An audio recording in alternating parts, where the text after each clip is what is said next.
Sir DPP का doubt है, present कर दूं? हाँ हाँ बिल्कुल, करो प्रेजेंट करो, मैं देखती हूँ।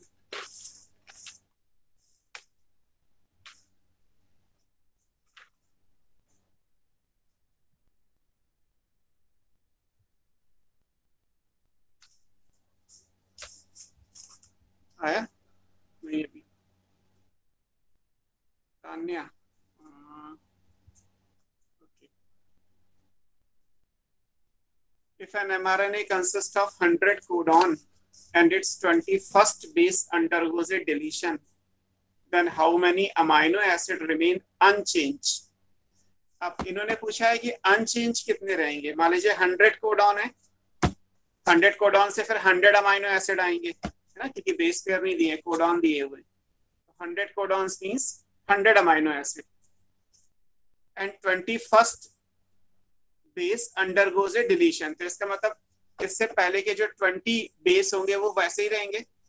20 बेस से अगर आप कोडॉन कंसिडर करेंगे तो 6 कोडॉन आएंगे and 6 codon correspond to 6 amino acid. तो जो अनचेंज अमाइनो एसिड आएंगे वो 6 आंसर हो जाएगा। 94 छापने लगाया, 6 आंसर आ जाएगा।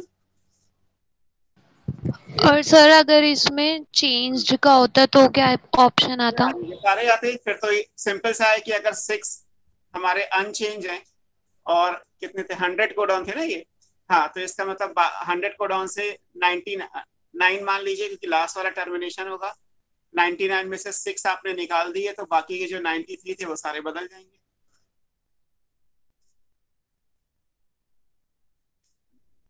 अब ये डिपेंड करेगा कि हम इसमें अभी हम पढ़ेंगे कि हम फ्रेम शिफ्ट म्यूटेशन कंसिडर कर रहे हैं या एक कोडॉन के रिप्लेसमेंट से केवल एक अमाइनो एसिड चेंज होगा, तो बाकी के अमाइनो एसिड नहीं चेंज होंगे क्योंकि वहां पे फ्रेम शिफ्ट की पॉसिबिलिटी खत्म हो जाएगी। अभी मैं आपको करके दिखाता हूँ, यही आपको पढ़ना भी है। हमारा सर टॉपिक एक देखिए। क्वेश्चन और है। हाँ बोलो, आप प्रेजेंट करो फिर मैं बताता हूँ।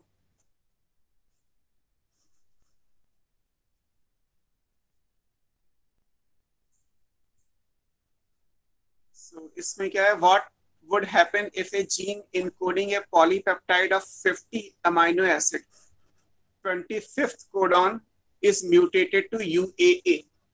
अब अगर 50 अमाइनो एसिड की मान लीजिए कोई जीन है, ठीक है, एक पॉलीपेप्टाइड 50 अमाइनो एसिड का बना हुआ है, आप 25th कोडॉन को बदल देंगे, यूएए की जगह यूएए हो जाएगा, और यूएए एक टर्मिनेशन कोडॉन है। तो टर्मिनेशन कोडॉन है तो इसका मतलब है कि rather than 50 amino acid 25th पे टर्मिनेशन कोडॉन आ गया तो 24 अमाइनो एसिड का पॉलीपेप्टाइड बन जाएगा।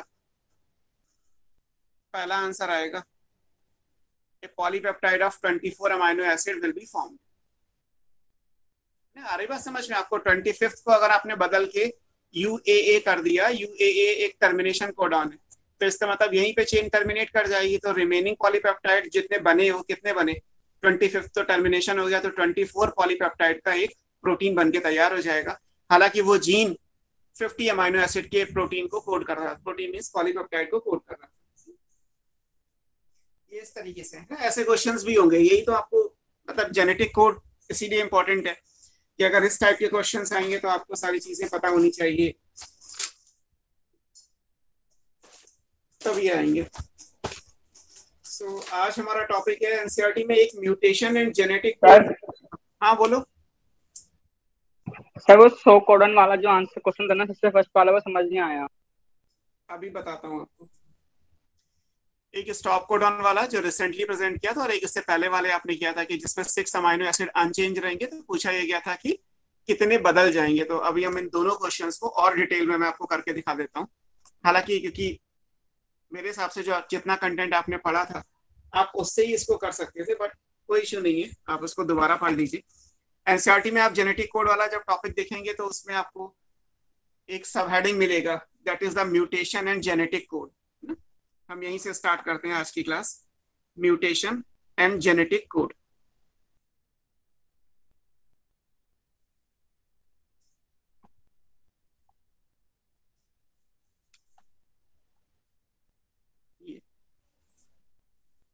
ये जेनेटिक कोड वाले हेडिंग के अंदर ही दे रखा है। म्यूटेशन का मतलब यहाँ पे जो म्यूटेशन कंसिडर किए जा रहे हैं, दीज आर जीन म्यूटेशंस, है ना। जीन म्यूटेशन आपको याद होगा, मैंने आपको म्यूटेशन पढ़ाया था principle of inheritance and variation में। Mutations are of 3 types. एक तो वो थे जो जीनोमैटिक म्यूटेशन कहलाते हैं, पॉलीपोलाइडी, एनीपोलाइडी। फिर आपने पढ़ा था एक क्रोमोसोमल म्यूटेशन जिसमें deletion, deficiency, translocation, inversion, duplication, ये सब पढ़ाए थे। और एक तीसरा था जीन म्यूटेशन। जीन म्यूटेशन का मतलब था change in a single nucleotide. अब सिंगल न्यूक्लियोटाइड को जब आप बदल देंगे तो वो कहलाता है पॉइंट म्यूटेशन, और अगर उसको डिलीट या इंसर्ट कर देंगे तो आगे का सब बदल जाएगा, वो कहला रहा था फ्रेम शिफ्ट म्यूटेशन। तो बेसिकली हमें जो जेनेटिक कोड से रिलेटेड म्यूटेशन पढ़ने होते हैं, दीज आर जीन म्यूटेशन, है ना। यहाँ जो म्यूटेशन की बात हो रही है, म्यूटेशन कौन सा है, ये जीन म्यूटेशन है।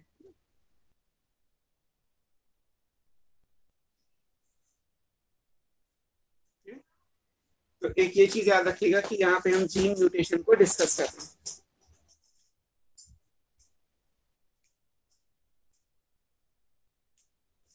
अब ये जीन म्यूटेशन कौन सा है, मैं आपको सिर्फ याद दिला दूं कि आपने पढ़ा था कि जीन म्यूटेशन 2 टाइप के थे।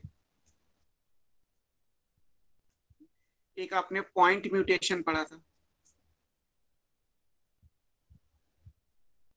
और एक आपने फ्रेम शिफ्ट पढ़ा था।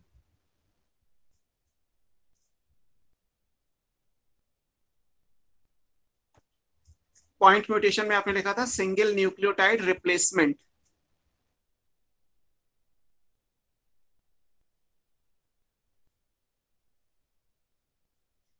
इसमें एग्जाम्पल क्या था बताओ, पॉइंट म्यूटेशन का एग्जाम्पल क्या पढ़ा था? Sickle cell anaemia. यस, है ना। यहाँ जो एग्जाम्पल था वो सिकल सेल एनीमिया था,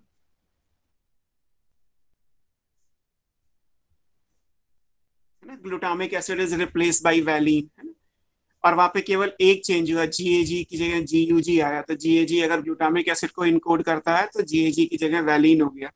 तो यूरेसिल और एडेनिन आपस में सिर्फ रिप्लेस हुए, एंड बिकॉज ऑफ दैट एक ऑटोसोमल रिसेसिव डिसऑर्डर हो गया जो सिकल सेल एनीमिया कहलाता है। फ्रेम शिफ्ट में आपने पढ़ा था कि जो सिंगल न्यूक्लियोटाइड है उसका डिलीशन या एडिशन करेंगे आप। थोड़ा ब्लर है सर, ब्लर हो रही है बीच। मेरे पॉइंट ऑफ व्यू से yes yes yes yes yes yes. क्या ब्लर के लिए यस लिखा हुआ है सबने? सर सबकी ब्लर हो रही है इसलिए यस लिखा है। ओके, ब्लर तो नहीं होनी चाहिए, मैं चेक कर लेता हूँ। Internet is good. देखो फिर कुछ क्लियर है सर अब? थोड़ा सा इशू रहता क्लियर है। है। अगर आप सिंगल न्यूक्लियोटाइड को ऐड या डिलीट करेंगे तो उसके हिसाब से क्या होगा, फिर आगे का सब कुछ बदल जाएगा। That will change in sequence, है ना। बाकी पूरा नहीं लिख रहा, पूरा तो आपने वहां पढ़ा ही हुआ है कि फ्रेम शिफ्ट म्यूटेशन क्या होता है।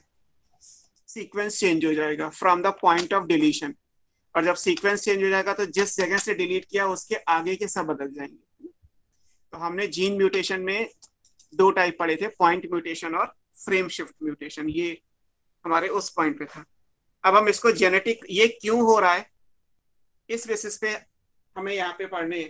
तो जब आप पॉइंट म्यूटेशन पढ़ते हैं तो पॉइंट म्यूटेशन का केस क्या है कि पॉइंट म्यूटेशन के अलग अलग टाइप भी हैं। पॉइंट म्यूटेशन में आप क्या पढ़ रहे हैं, एक सिंगल न्यूक्लियोटाइड का रिप्लेसमेंट, है ना। तो हम पॉइंट म्यूटेशन के अलग अलग टाइप्स अगर पढ़ेंगे,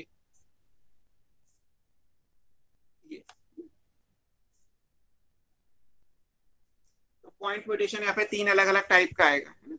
एक पॉइंट म्यूटेशन कहलाता है नॉन सेंस म्यूटेशन।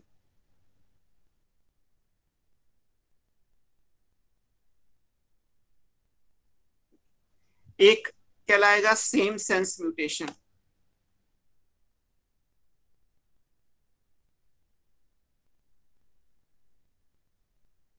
और एक कहलाता है miss sense mutation.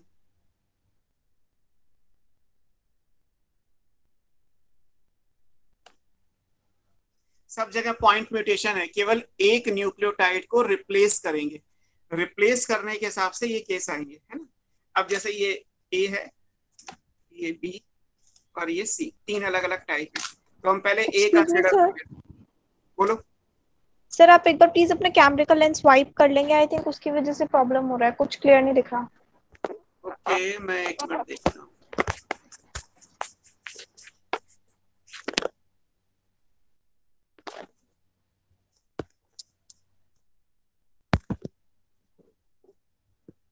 Yes sir अब ठीक, यस सर अब क्लियर है, थैंक यू।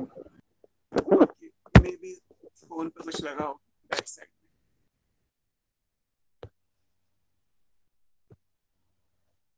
ठीक है, same, nonsense, same sense, miss sense, तीन अलग अलग कंडीशन है। अब हम पहले नॉनसेंस म्यूटेशन पढ़ते हैं, जो अभी हमारा क्वेश्चन था कि 21 जहाँ पे लिखा था कि 25th में आपने चेंज कर दिया और चेंज करने से टर्मिनेशन कोडॉन बन गया। तो पूछा गया कि एक पॉलीपेप्टाइड है ना, क्वेश्चन क्या था हमारा, क्वेश्चन इस तरीके से था कि एक जीन हमारे पास है ना,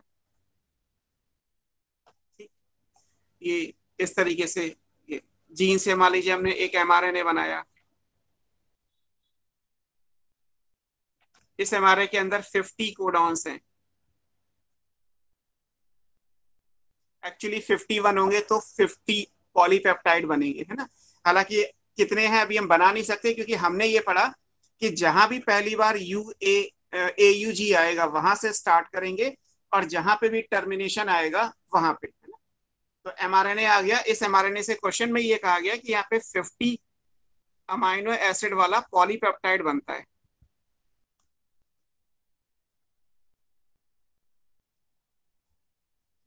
अब यहाँ पे 50 छोड़ दीजिए, आप ऐसे समझ लीजिए कि यहां से स्टार्ट हो रहा है, ये सर ब्लर हो AUG रही है। है। हाँ बोलो।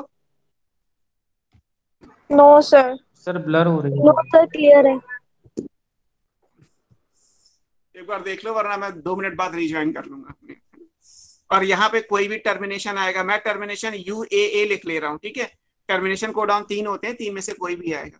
तो एक्चुअली जब इस जो क्वेश्चन में कहा गया कि एक जीन से एक पॉलीपेप्टाइड बनता है जिसमें 50 अमाइनो एसिड है, तो सिचुएशन कुछ ऐसी रही होगी, जीन का तो नंबर हमें नहीं पता, जीन में सीक्वेंस तो नहीं पता हमें, उस जीन से एमआरएनए तो बनता ही होगा, बन गया। एमआरएनए पे कितने कोडाउन आएंगे ये भी नहीं पता, लेकिन ये पता है कि AUG से UAA के बीच में 51 कोडॉन आते होंगे, तो 50 अमाइनो एसिड का पॉलीपेप्टाइड बन जाएगा, जैसा कॉन्सेप्ट आपने पिछली क्लास में किया था।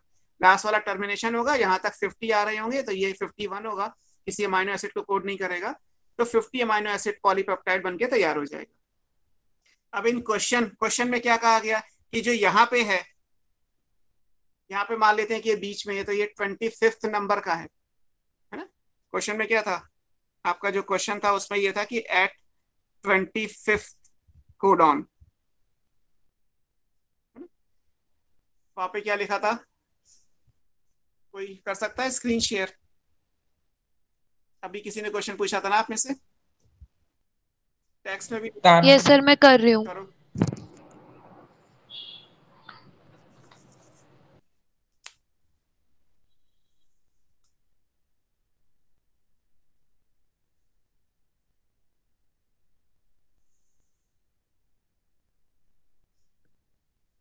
ये था, this is UAU is mutated to UAA।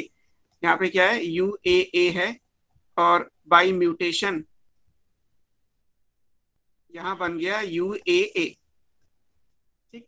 तो मान लीजिए हम जब ये वाला सीक्वेंस बना रहे हैं, तो यहाँ पे UAA आ रहा है, UAU सॉरी,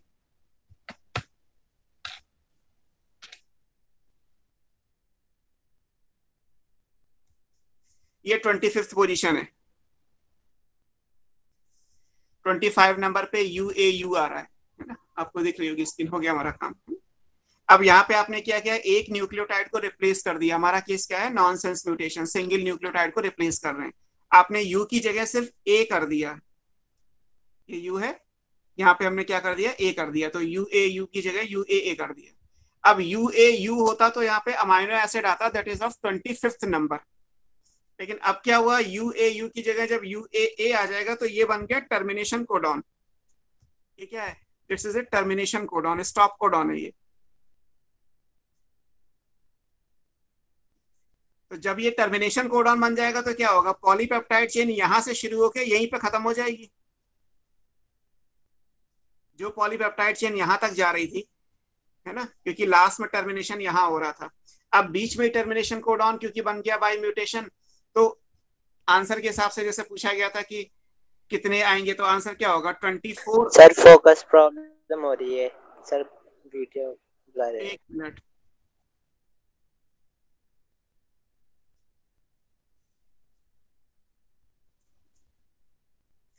मैं दोबारा ही रिज्वाइन कर लेता हूँ। फोकस प्रॉब्लम हो रही है तो मैं इसको दोबारा सेट कर लेता हूँ।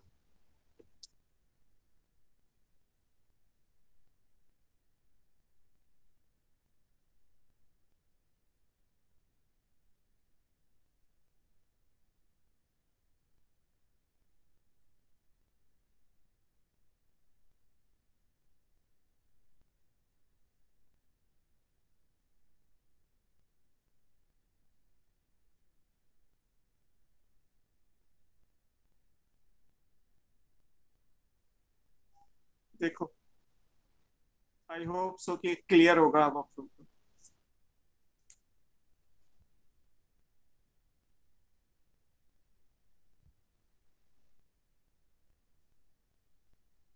क्लियर है, आ रहा है क्वेश्चन समझ में? क्वेश्चन में ये कहा गया था कि 25th नंबर पे जहां कोडॉन UAU था, वहां पे म्यूटेशन की वजह से UAA हो गया, तो अब कितने पॉलीपेप्टाइड बनेंगे इसी जीन में? तो हो ये रहा है कि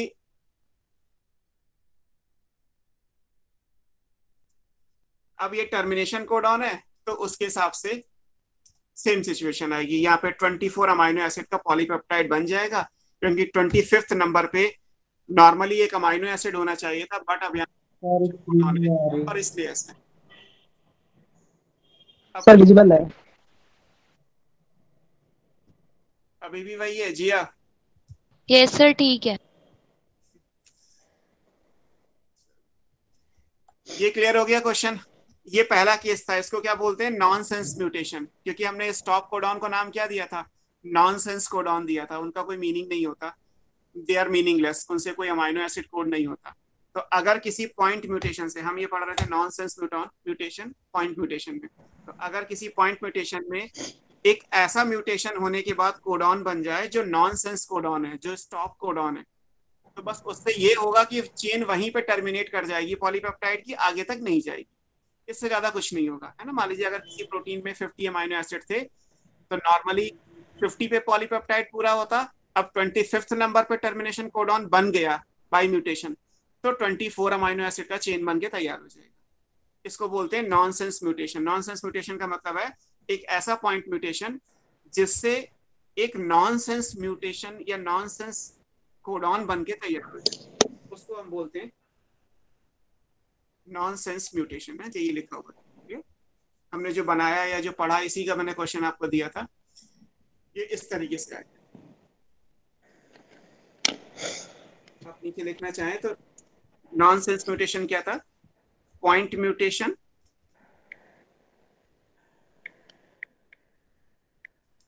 which result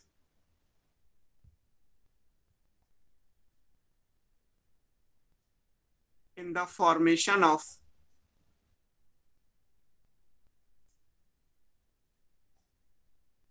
nonsense codon.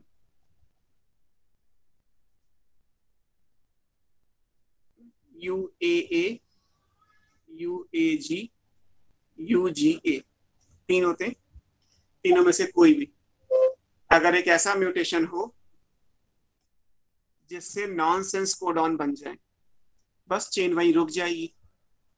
इसी को हम पहला कैटेगरी बोलते हैं, जो नॉनसेंस म्यूटेशन है।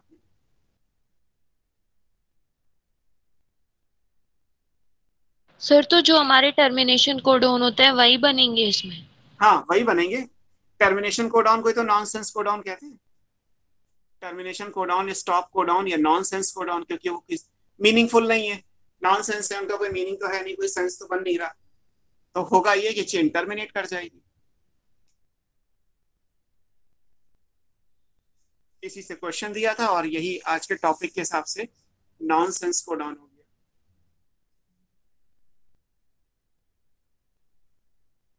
क्लियर? दूसरा देखते हैं, दूसरा क्या है सेकंड हमारा, सेम सेंस म्यूटेशन है। ये क्वेश्चन आपका है एग्जाम्पल, कैटेगरी जो हम पढ़ रहे थे वो नॉन सेंस म्यूटेशन था। Non sense mutation means A point mutation which results in the formation of a non sense codon. 3 होते हैं, 3 में से कोई भी एक बन जाए, इसका रिजल्ट क्या होगा, चेन वहीं टर्मिनेट कर जाएगी। सेकंड देखिए, सेम सेंस। सर ब्लर हो रही है बहुत अभी भी। अभी भी ब्लर हो रही है तो बेटे क्या कर सकते हैं,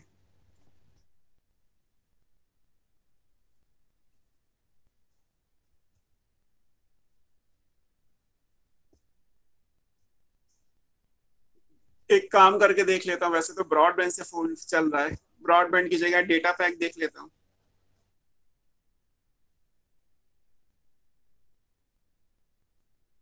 सर ठीक है।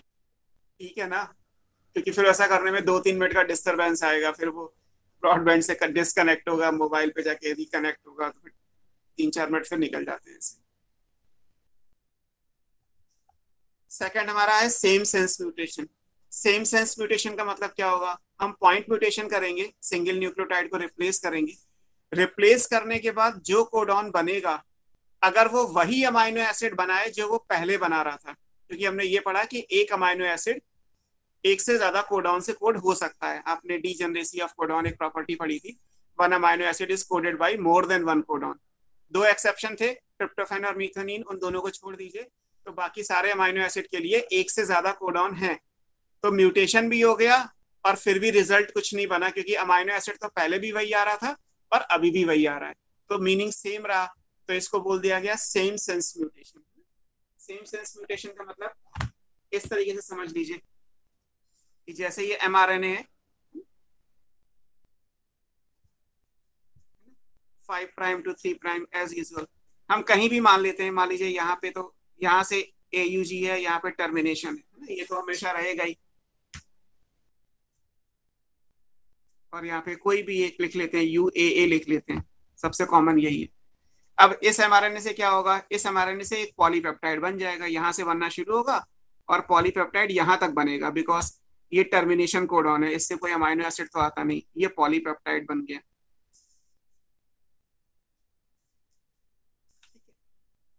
अब करना क्या है कि मान लीजिए कि यहाँ पे कोई अमाइनो एसिड, कोई कोडॉन है triple U. Triple U phenyl alanine को कोड करता है ना। तो ये एक है, फिर ये दूसरा है, ये तीसरा है, ऐसे करके चौथा, पांचवा, छठा, सातवां, ये यहाँ से अमाइनो एसिड क्या आ रहा है, PHE। PHE फिनाइल एलेनिन कहते हैं। अब करेंगे क्या, जब म्यूटेशन होगा तो म्यूटेशन में इस जीन पे ट्रिपल यू की जगह, ये मैं नया बना दे रहा हूं mRNA, इस ट्रिपल यू की जगह क्या हो गया, UUC हो गया। लेकिन अब यहां से जो पॉलीपेप्टाइड बनेगा, यहाँ पे AUG था, लाइक दिस, तो यहां से पॉलीपेप्टाइड बनना शुरू हुआ।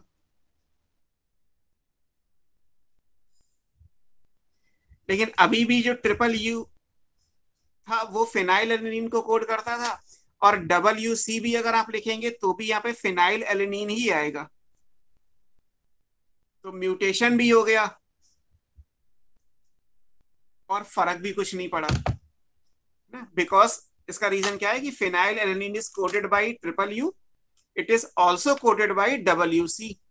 तो UUU आता है तब भी फिनाइल एलेनिन आ रहा है, और UUC आ रहा है तो भी फिनाइल एलेनिन आ रहा है। लेकिन म्यूटेशन हो गया, क्योंकि म्यूटेशन में सिंगल न्यूक्लियोटाइड को रिप्लेस करना था, वो तो कर दिया, uracil is replace by cytosine, तो ट्रिपल यू की जगह WC बन गया। लेकिन इससे भी फिनाइल एलेनिन कोड होता है, इससे भी फिनाइल एलेनिन कोड होता है, तो म्यूटेशन हो भी गया। बट जिस ऑर्गेनिज्म में म्यूटेशन हो रहा है उसकी बॉडी पे तो कोई इम्पैक्ट आएगा ही नहीं, because in all the case triple U भी फिनाइल एलेनिन को कोड कर रहा है और WC भी फिनाइल एलेनिन को ही कोड करता है। इसको हम बोलते हैं सेम सेंस म्यूटेशन।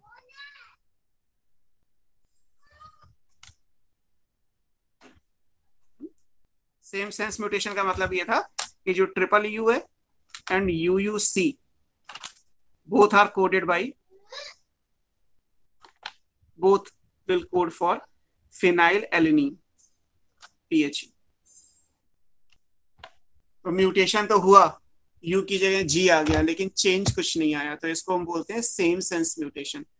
मतलब ये हुआ कि a point mutation in which one nucleotide replace so that a new codon will form, but it will code for the same amino acid as before mutation। before mutation भी जो था वही amino acid after mutation आ रहा है। Mutation हो गया, you की जगह जी आ गया, पॉइंट म्यूटेशन हो गया, लेकिन इम्पैक्ट वही आ रहा है जो पहले आना चाहिए था। इसको हम बोलते हैं सेम सेंस म्यूटेशन। तो आपको यहाँ से दो याद रखने हैं, एक था हमारा नॉन सेंस जिसमें टर्मिनेशन कोडाउन आ जाएगा, और एक है सेम सेंस म्यूटेशन। तो थर्ड था हमारा, वो ऑलरेडी आप पढ़ ही चुके हैं। थर्ड जो हमने पढ़ा था वो था हमारा मिस सेंस, जहां पे सेंस बदलेगा।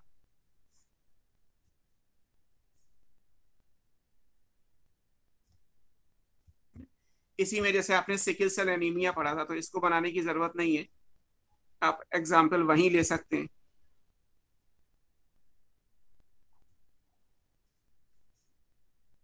इसमें आपने वही एग्जाम्पल लिखा था कि GAG is replace by GUG। अगर GAG है तो यहाँ पे क्या था, ग्लूटामिक एसिड 6th नंबर पे था। अगर इसकी जगह GAG, इसको ठीक कर लीजिएगा, GAE है ना, GAG, ये हो गया GUG। अब क्या आ गया यहाँ पे, वैलीन। हुआ क्या है, A is replaced by U।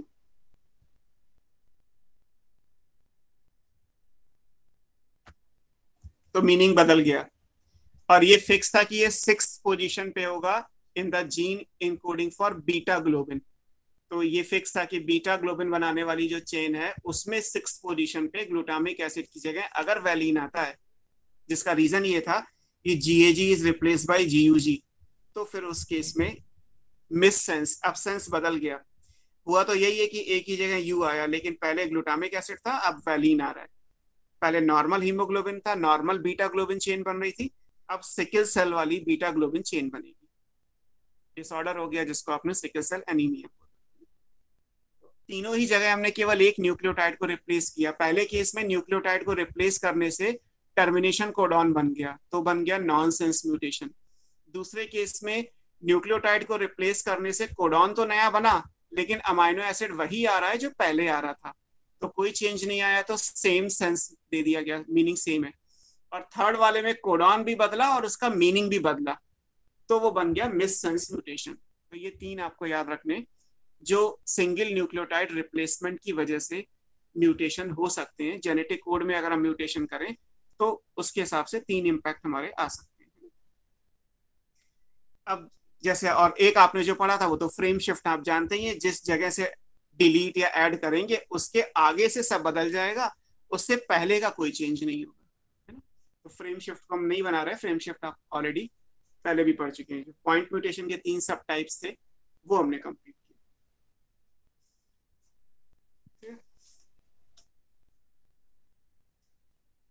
अब नेक्स्ट टॉपिक आपको पढ़ना है ट्रांसलेशन और protein synthesis.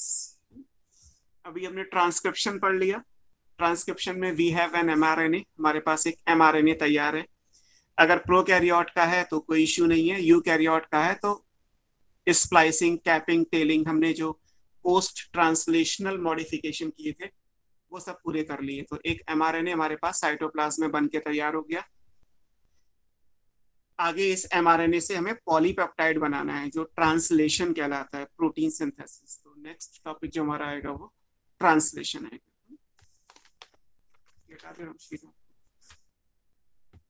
Next is translation.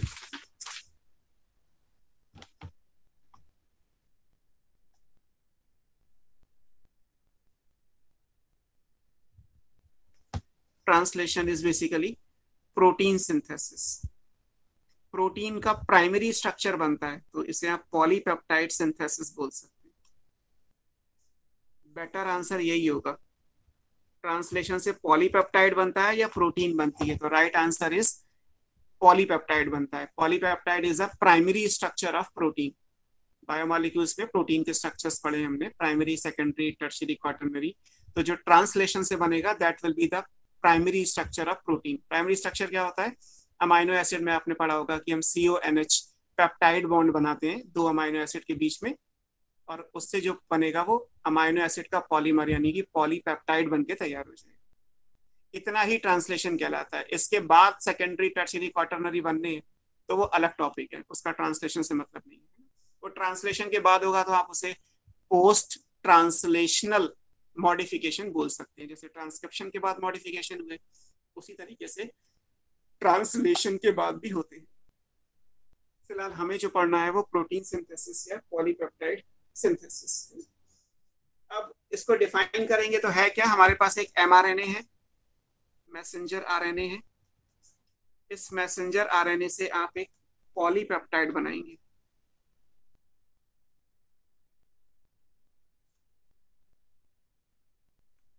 This is primary structure of protein.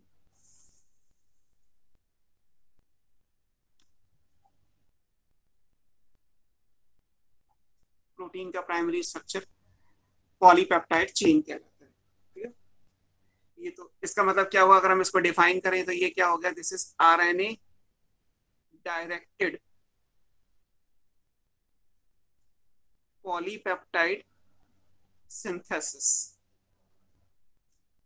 ऐसा किसी क्वेश्चन के ऑप्शन में लिखा हुआ है, RNA directed polypeptide synthesis. RNA से डायरेक्ट होने वाली पॉलीपेप्टाइड को हम ट्रांसलेशन बोलते हैं। ट्रांसलेशन कहाँ होता है? It occurs in cytoplasm.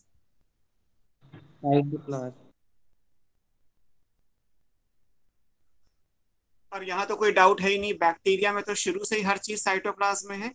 Eukaryote के अंदर ट्रांसक्रिप्शन और पोस्ट ट्रांसक्रिप्शन वो न्यूक्लियस के अंदर हुआ, और मैच्योर आरएनए न्यूक्लियस के अंदर प्रोसेस होने के बाद बाहर निकल आया। आपको पिछली क्लास में कहीं बोला था कि एमआरएनए 48 आवर्स 2 डेज का लाइफ स्पैन एमआरएनए का है, तो 48 घंटे ये साइटोप्लाज्म में रहेगा। जब जरूरत पड़ेगी साइटोप्लाज्म के अंदर प्रोटीन की सिंथेसिस कर दी जाएगी। तो ये आपको याद रखना है कि ट्रांसलेशन चाहे प्रोकैरियोट के लिए पूछा जाए या यूकैरियोट के लिए पूछा जाए, एक ही आंसर आएगा, इट अकर्स इन साइटोप्लाज्म। अब यहाँ पे ये भी समझाया जाता है कि एक टर्म यूज करते हैं हम, सेंट्रल डॉगमा। सेंट्रल डॉगमा का मतलब होता है फ्लो ऑफ जेनेटिक इंफॉर्मेशन। ये जो लिविंग ऑर्गेनिज्म है उनमें जेनेटिक इंफॉर्मेशन का फ्लो क्या है, जेनेटिक इंफॉर्मेशन किससे किस में जाती है। तो वैसे तो हमने पढ़ा है कि DNA is the genetic material, DNA से वो इंफॉर्मेशन मैसेंजर आरएनए में गई, इसीलिए उसका नाम मैसेंजर वर्ड है, messenger RNA. And after that mRNA से बन गया पॉलीपेप्टाइड जो ट्रांसलेशन कहलाएगा। तो ये एक वर्ड यूज करते हैं, मैं इसको लिख देता हूँ, this is called central dogma of. Sir ये साइंटिस्ट के नाम पर है क्या? नहीं, सेंट्रल डॉगमा मींस, डॉगमा मतलब का ये है कि अराउंड विच, किसके चारों तरफ जो है वो मॉलिक्यूलर बायोलॉजी घूमती है। जितनी भी मॉलिक्यूलर बेसिस ऑफ इनहेरिटेंस आप पढ़ रहे हैं वो बेसिकली कैसे वर्क करता है, साइंटिस्ट का नाम नहीं है। हालांकि किसने प्रपोज किया था वो अलग बात है। Central dogma of molecular biology है तो सिंपल, बट ये टर्म आपके लिए नया है, अभी तक आपने सेंट्रल डॉगमा वर्ड यूज नहीं किया होगा। इसका मतलब होता है flow of genetic information. Genes में जो इंफॉर्मेशन है वो कैसे फ्लो करती है, फ्लो ऑफ जेनेटिक इंफॉर्मेशन को हम सेंट्रल डॉगमा कहते हैं। और ये है क्या? जैसे हमें पता है कि DNA is the genetic material,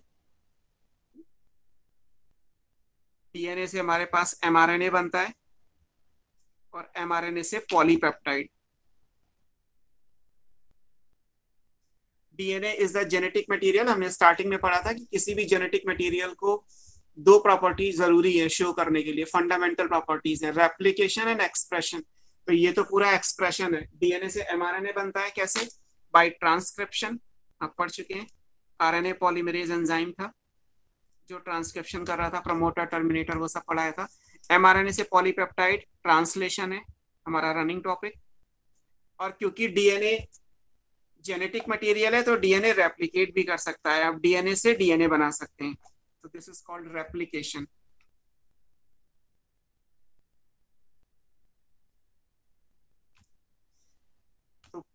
earlier it was thought कि जो फ्लो ऑफ जेनेटिक इंफॉर्मेशन है वो इस मैनर में होगी, DNA is the capable of replication, DNA से मल्टीप्लाई होकर डीएनए बन जाएगा, और जब डीएनए से इंफॉर्मेशन फ्लो करने की बात आएगी तो डीएनए खुद पॉलीपेप्टाइड नहीं बनाएगा, ये डीएनए पॉलीपेप्टाइड बनाता है वाया एमआरएनए।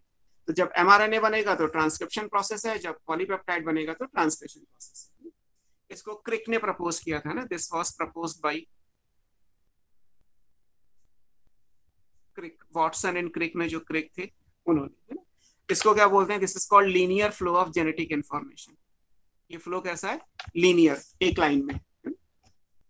लेकिन जब रेट्रोवायरस की डिस्कवरी हुई, आरएनए वाले वायरस की डिस्कवरी हुई, तो इस फ्लो ऑफ जेनेटिक इंफॉर्मेशन को थोड़ा सा चेंज किया गया, क्योंकि आरएनए जेनेटिक मटेरियल होता है इन रेट्रोवायरस, जो राइबो वायरस है, आरएनए कंटेनिंग वायरस है, उनके अंदर इस चीज को चेंज किया गया। चेंज कैसे किया गया? वहां पे जेनेटिक मटेरियल क्या होता है? आरएनए।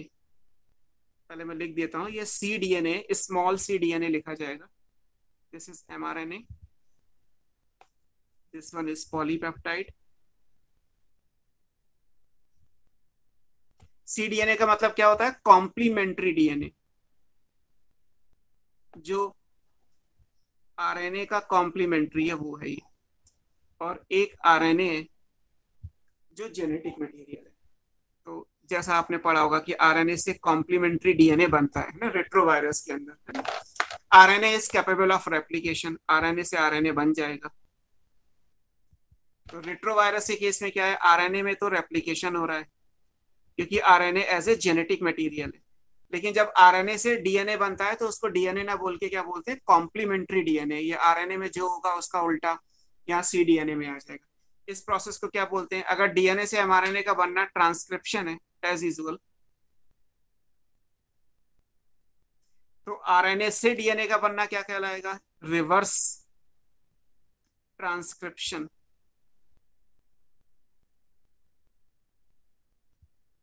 ये as usual translation. Reverse transcription की डिस्कवरी हो गई रेट्रोवायरस के हिसाब से।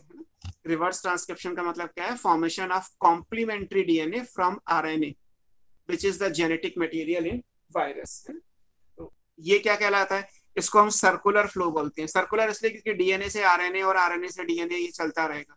हालांकि ये डीएनए कॉम्प्लीमेंट्री डीएनए है और ये आरएनए जेनेटिक मटेरियल है, ये आरएनए नॉन जेनेटिक आरएनए। ये जेनेटिक आरएनए, ये नॉन जेनेटिक आरएनए, लेकिन आरएनए और डीएनए के अराउंड फ्लो ऑफ इंफॉर्मेशन हो रही है, तो इसको हम बोलते हैं सर्कुलर फ्लो। ये कॉमनर ने सजेस्ट किया था, प्रपोज्ड बाय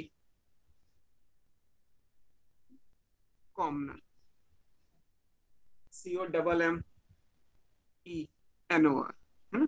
और ये कैसा है? सर्कुलर फ्लो है। तो जब रेट्रोवायरस में डिस्कवरी हो गई तो ये वाला केस आ गया। तो पहले लीनियर फ्लो कंसीडर करते थे, बट अब क्या कंसीडर करते हैं? अब हम circular flow of genetic information लेके आते हैं। इसको हम सेंट्रल डॉगमा बोलते हैं। दोनों तरीके से क्वेश्चंस आपको मिल जाएंगे। सेंट्रल डॉगमा किसने प्रपोज किया? दो साइंटिस्ट के नाम हो गए। सेंट्रल डॉगमा लीनियर है या सर्कुलर, वो डिपेंड करता है। केवल वायरस के केस में ये वाला आएगा, बाकी सारे केस में ये वाला आएगा। वायरस में भी केवल रेट्रोवायरस में, है ना। ये आपको कहाँ मिलेगा? जहां RNA as a genetic material है। सर नीचे कर दो।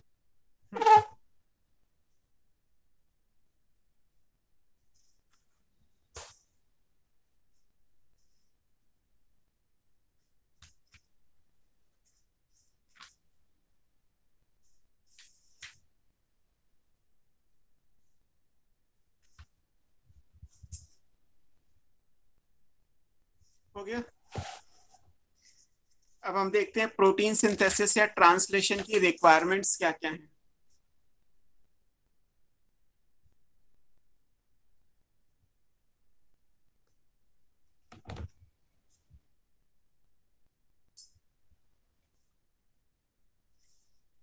Requirements for translation.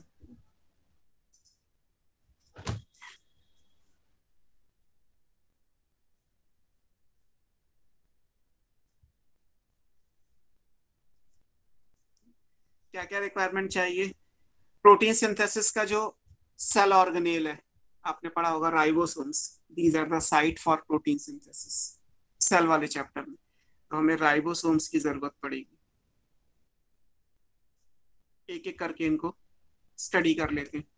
राइबोसोम्स में क्या यूनिक चीजें हैं, या हमारे पॉइंट ऑफ व्यू से क्या है। राइबोसोम को आप बोलते हैं साइट फॉर प्रोटीन सिंथेसिस।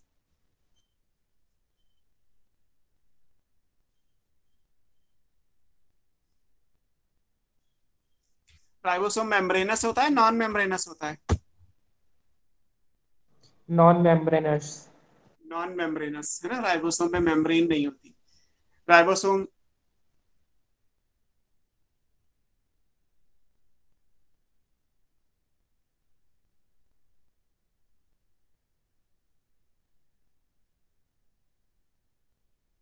आप लोग क्या डिस्कस करते रहते हो? सिंगापुर कहाँ पहुंच गए आप लोग?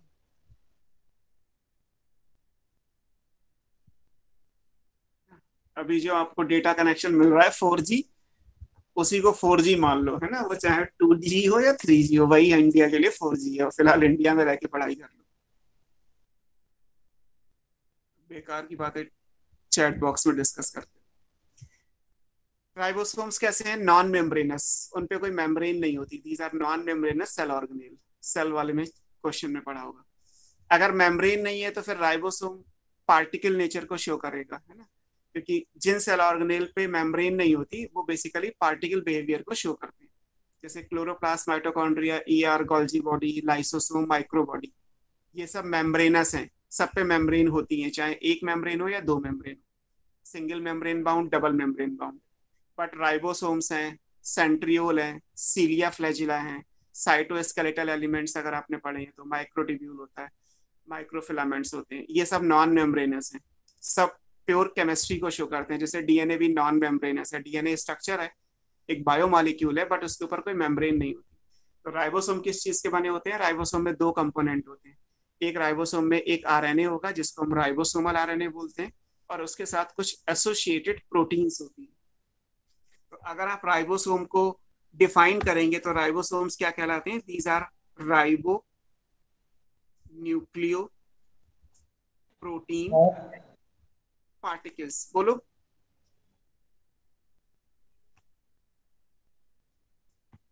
Ribo nucleo protein particles. Ribonucleoprotein particles का मतलब आरएनपी लिख लीजिए, है ना, राइबो न्यूक्लियो प्रोटीन। तो इसमें दो कंपोनेंट हो गए, एक हो गया राइबोसोमल आरएनए और एक हो गया प्रोटीन्स।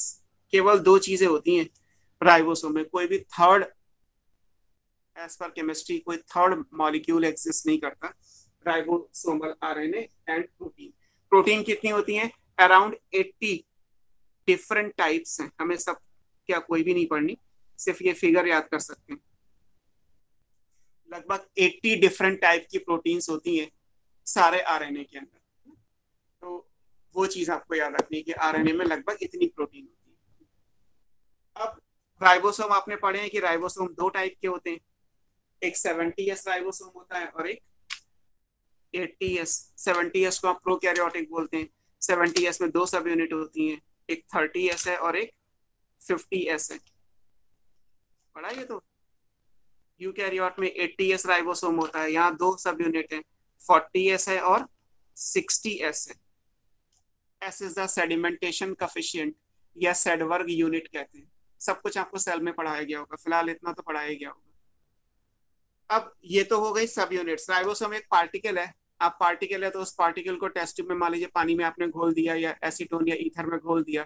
अब उसको सेंट्रीफ्यूज करोगे तो कितने सेडिमेंटेशन फोर्स पे वो सेटल डाउन हो जाएगा, तो वो वैल्यू हमारी 30, 40, 60, 40, 70, 80 जो भी लिखा है ये कहलाती है।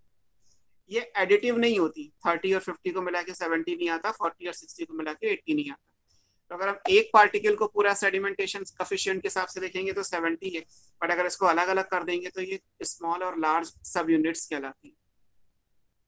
अब इनके अंदर राइबोसोमल आरएनए अलग अलग होते हैं। कौन कौन से होते हैं? क्योंकि राइबोसोमल आरएनए हमें पढ़ने हैं, हम पीछे भी चैप्टर में पढ़ चुके हैं जहाँ पे आपको आरएनए पॉलीमरेज पढ़ाया था कि RNA polymerase 1 ribosomal RNA eukaryote में होता है, तो राइबोसोमल आरएनए के लिए वो रिस्पॉन्सिबल है।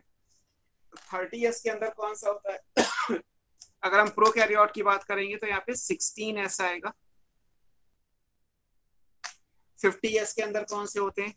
23s होता है और 5s होता है। 40s के अंदर क्या होता है? यहाँ पे 18s आता है। और 60s के अंदर अगर आप देखेंगे तो क्या आएगा? 28s आएगा, 5.8s होता है और 5s होता है। ये सब क्या है? These are ribosomal RNA.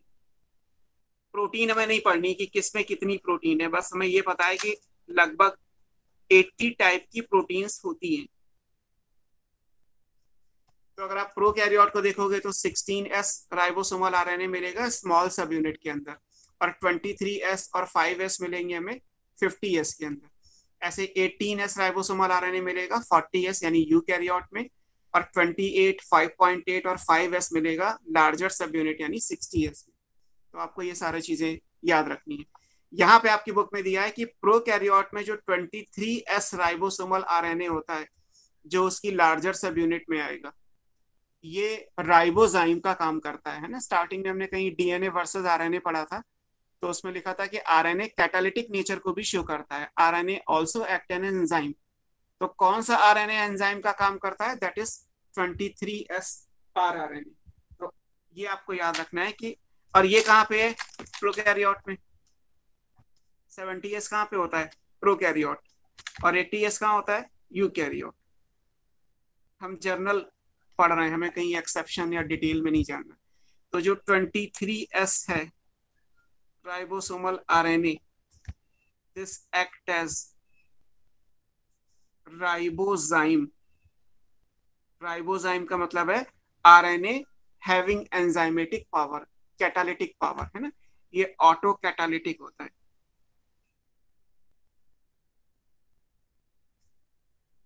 RNA अपने आप कैटालिसिस कर लेगा। कैटालिसिस या कैटालिस्ट का काम होता है रिएक्शन को स्पीड अप करना। बायोलॉजिकल कैटालिस्ट एंजाइम्स कहलाते हैं। तो ये ऑटो कैटालिटिक नेचर को शो करता है। तो ये आपको याद रखना है कि राइबोजाइम क्या है? 23s RNA. और ये अंडरस्टूड है कि 23s आरएनए केवल प्रोकैरियोट में है ना। यूकैरियोट में तो होता ही नहीं। यूकैरियोट में इसकी जगह क्या है? 28 है। तो ये राइबोसोम का स्ट्रक्चर हो गया। ये राइबोसोम का वो स्ट्रक्चर है जो आपको सेल में पढ़ाया जाता है बीइंग ए पार्टिकल। अगर हम राइबोसोम को राइबो न्यूक्लियोप्रोटीन पार्टिकल कंसिडर करते हैं तो ये आएगा।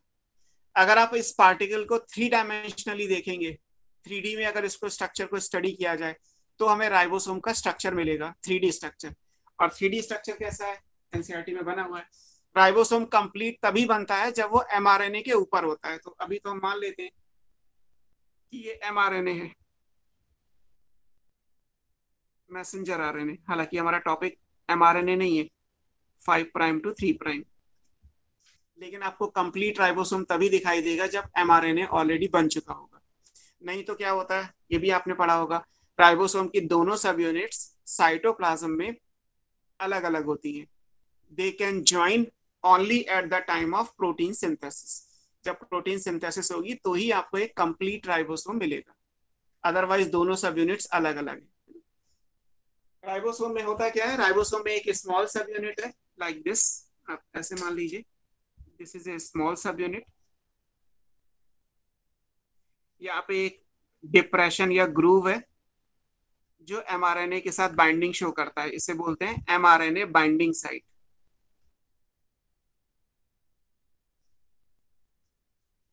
सर ऊपर कर दीजिए। ठीक।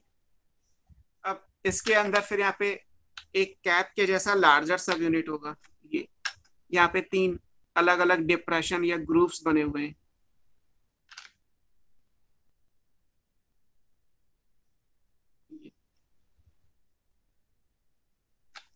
इनको बोलते हैं ई पी ए। ये स्मॉल सब यूनिट है।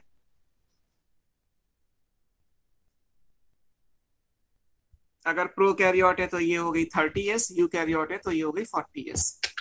ये लार्जर सब यूनिट है।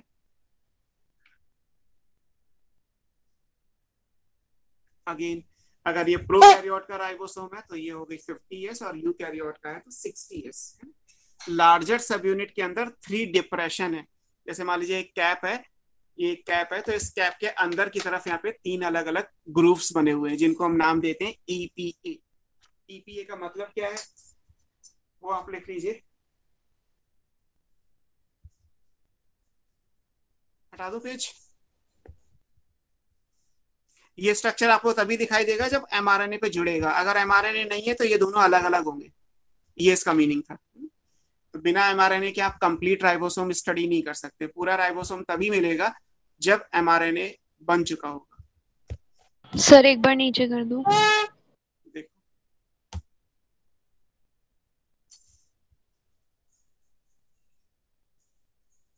यहाँ पे फिर पी साइड के ऊपर ही यहाँ पे एक एग्जिट टनल भी होती है। ये पी साइड ऊपर तक जाएगी, इसको ये लिख सकते हो, ये क्या है, ये एग्जिट टनल है।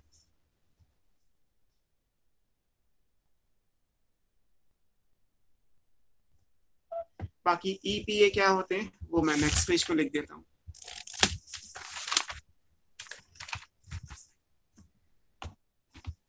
Is the exit site, exit site होती है। ई क्या है, एग्जिट साइट, जहां पे रिलीज होगा अनचार्ज। अभी तो लिख लीजिए 5 मिनट्स में यहां पहुंच जाएंगे। टीआरएनए जो ट्रांसफर आरएनए है अनचार्ज वाला, वो एग्जिट साइट से रिलीज होता है, तो इसीलिए एग्जिट की वजह से उसको नाम दिया ई। फिर एक है पी।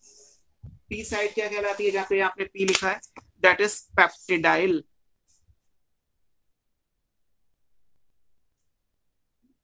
टीआरएनए सर स्क्रीन जा रही है binding site.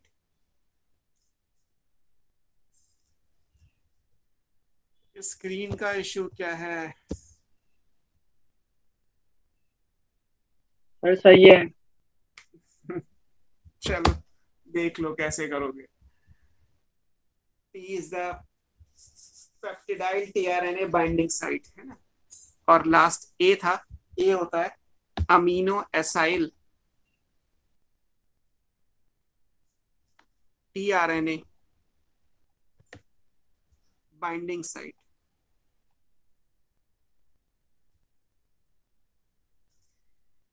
E stand for exit, P for peptidyl transferase, अभी हम लिखेंगे भी एंजाइम का नाम, and A for amino acid. जो रिएक्शन है वो अमाइनो एसाइलेशन है, तो amino acyl tRNA binding site लिखा।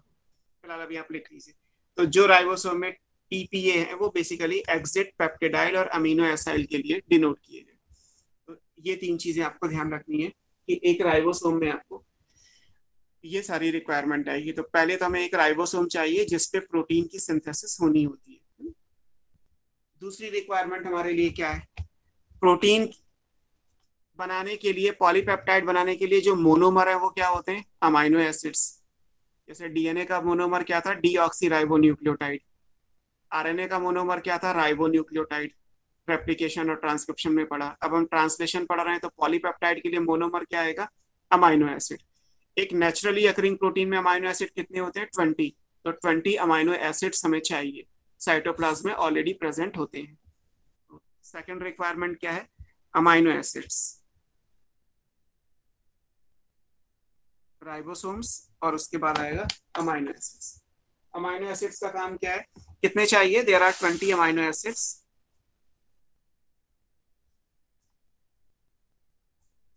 इसकी हमें जरूरत पड़ेगी। अमाइनो एसिड का काम क्या है, दे एक्ट एज मोनोमर। इन्हीं अमाइनो एसिड के बीच में आप पेप्टाइड बॉन्ड बनाएंगे और पॉलीपेप्टाइड चेन बनेगी। और कहाँ होते हैं, दे अकर इन सेलुलर पूल, साइटोप्लाज्म में ऑलरेडी प्रेजेंट है।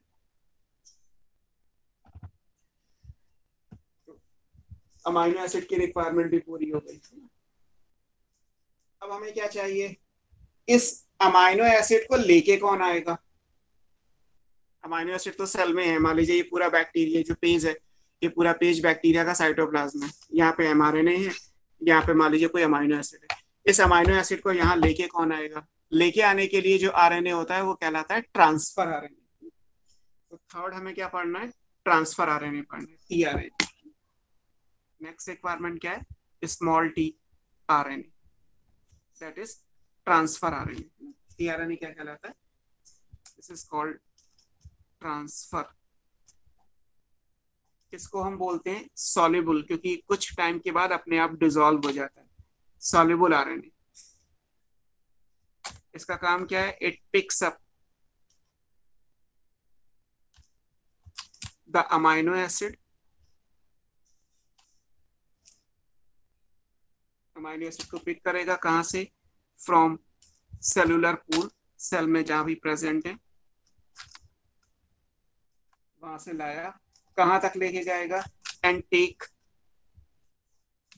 दीज अमाइनो एसिड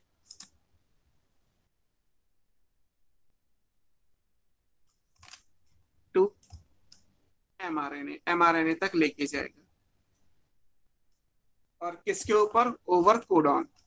जैसे जैसे कोडॉन होंगे वैसे वैसे टीआरएनए। ये कोडॉन किसके कॉरस्पॉन्डिंग होता है? ये भी आप लिख लीजिए। कोडॉन, कोडॉन हमेशा एमआरएनए में होता है, ये तो आप पढ़ ही चुके हैं। कोडॉन अमाइनो एसिड को पहचानता कैसे है? तो कोडॉन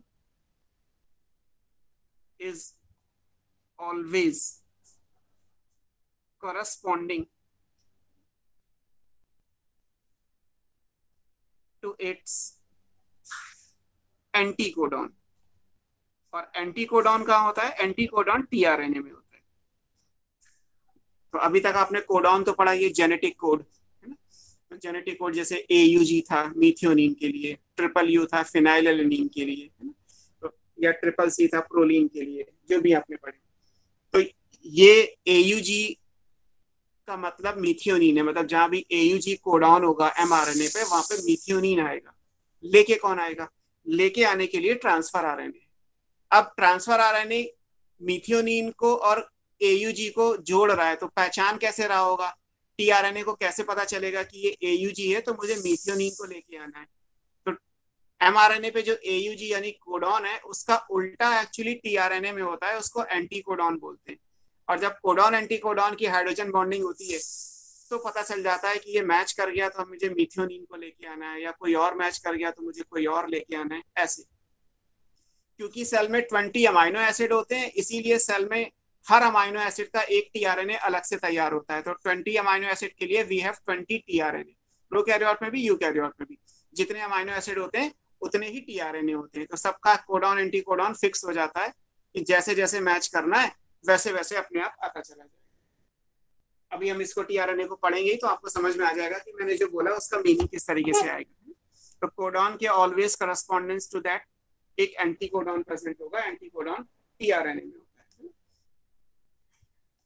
हर टीआरएनए अमाइनो एसिड के लिए स्पेसिफिक है, तो आप ये लाइन लिख सकते हैं, each tRNA is specific for its amino acid. सबके अमाइनो एसिड के लिए, इसका मतलब कितना होगा? There are total 20 tRNA each for one amino acid. हर एक अमाइनो एसिड का एक टीआरएनए अलग, तो 20 अमाइनो एसिड के लिए 20 टीआरएनए ऑलरेडी बनके तैयार होंगे। ये भी लाइन इंपॉर्टेंट है। टीआरएनए को हम, क्योंकि ये अमाइनो एसिड को पिक कर रहा है सेलुलर पूल से, उसको ले रहा है और एमआरएनए तक लेके जाएगा जहां कोडॉन एंटीकोडॉन की पेयरिंग होगी और फिर आगे का ट्रांसलेशन जो भी है वो होना है। ट्रांसलेशन ही हम पढ़ रहे हैं, तो इसको एडॉप्टर मॉलिक्यूल कहते हैं, बिकॉज ये एडॉप्ट करके ले, एक अमाइनो एसिड को पिक करके ले रहा है। तो this is also called, tRNA का स्ट्रक्चर आपकी बुक में है, एडॉप्टर मॉलिक्यूल। ये एडॉप्टर का काम कर रहा है ना। किसने कहा था ये? क्रिक ने, प्रपोज्ड बाय क्रिक। क्रिक ने टीआरएनए को एडॉप्टर मॉलिक्यूल का स्टेटस दिया था, बिकॉज ये अमाइनो एसिड को एडॉप्ट करके ला रहा है। इसका स्ट्रक्चर कैसा होता है? स्ट्रक्चर एक्चुअली दो तरीके से दिया हुआ है। आपको पीछे की क्लास याद हो तो मैंने आपको जहाँ पे प्रोसेसिंग पढ़ाई थी वहां लिखाया था कि टीआरएनए में स्पेशल चीजें क्या क्या हैं। पहला ये कि टीआरएनए छोटा सा मॉलिक्यूल होता है, 75 to 95 न्यूक्लियोटाइड लॉन्ग, और टीआरएनए में अनयूजुअल बेसिस भी होते हैं जो टीआरएनए का कैरेक्टरिस्टिक है। आपने नाम भी लिखे थे, dihydrouracil, pseudouracil, inosine, methyl guanosine, like this. TRNA के 3 प्राइम एंड पे हमेशा सीसीए आएगा, साइटोसिन साइटोसिन एडेनिन, और 5 प्राइम पे हमेशा ग्वानिन आएगा। तो ये सारी बातें मैंने आपको प्रोसेसिंग करने के टाइम पे जहाँ टीआरएनए की प्रोसेसिंग पढ़ाई है पोस्ट ट्रांसक्रिप्शनल मॉडिफिकेशन में, वहां पे आप वहां से चीजें ले सकते हैं। तो मैं सिर्फ ये लिख रहा हूँ कि टीआरएनए का जो स्ट्रक्चर है वो 2 तरीके से है, एक 2D का स्ट्रक्चर है, एक 3D का स्ट्रक्चर है। दोनों मॉडल हम पढ़ लेंगे, बट स्ट्रक्चर के हिसाब से इंपॉर्टेंट ये है कि 75 to 95 न्यूक्लियोटाइड लॉन्ग है,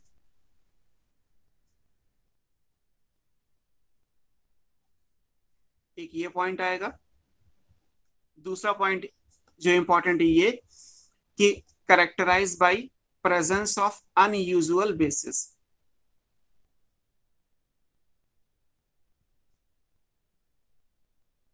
बेस पेयर नहीं, बिकॉज टीआरएनए सिंगल स्टैंडर्ड होता है, तो बेस पेयर नहीं लिख दीजिएगा कि 75 बेस पेयर का मतलब तो हो गया 150 बेसिस, गलत हो जाएगा। 75 to 95 बेसिस लिखा हुआ है, न्यूक्लियोटाइड का मतलब बेस, न्यूक्लियोटाइड का पेयर नहीं बनाया मैंने। अनयूजुअल बेसिस है, उनकी कोई पेयरिंग नहीं होती है, ये इंपॉर्टेंट है। इसमें जो सर स्ट्रक्चर, नीचे हाँ, जो इसका 2D स्ट्रक्चर है अभी हम बनाने वाले हैं उससे आपको समझ में आ जाएगा। इसको याद रखिएगा, इसको क्लोवर लीफ मॉडल कहते हैं।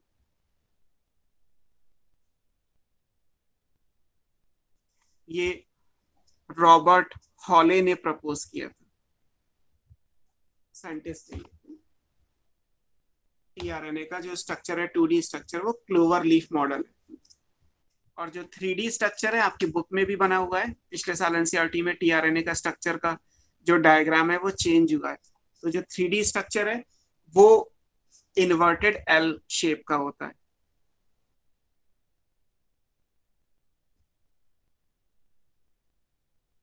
मॉडल कहलाता है। रॉबर्ट हॉले का नाम नोबेल लॉरेट में है, जो हमने जेनेटिक कोड पढ़ा था, तो जेनेटिक कोड में खुराना, नीरनबर्ग और हॉले, ये 3 लोग हैं जिन्होंने नोबेल प्राइज शेयर किया था for deciphering of genetic code.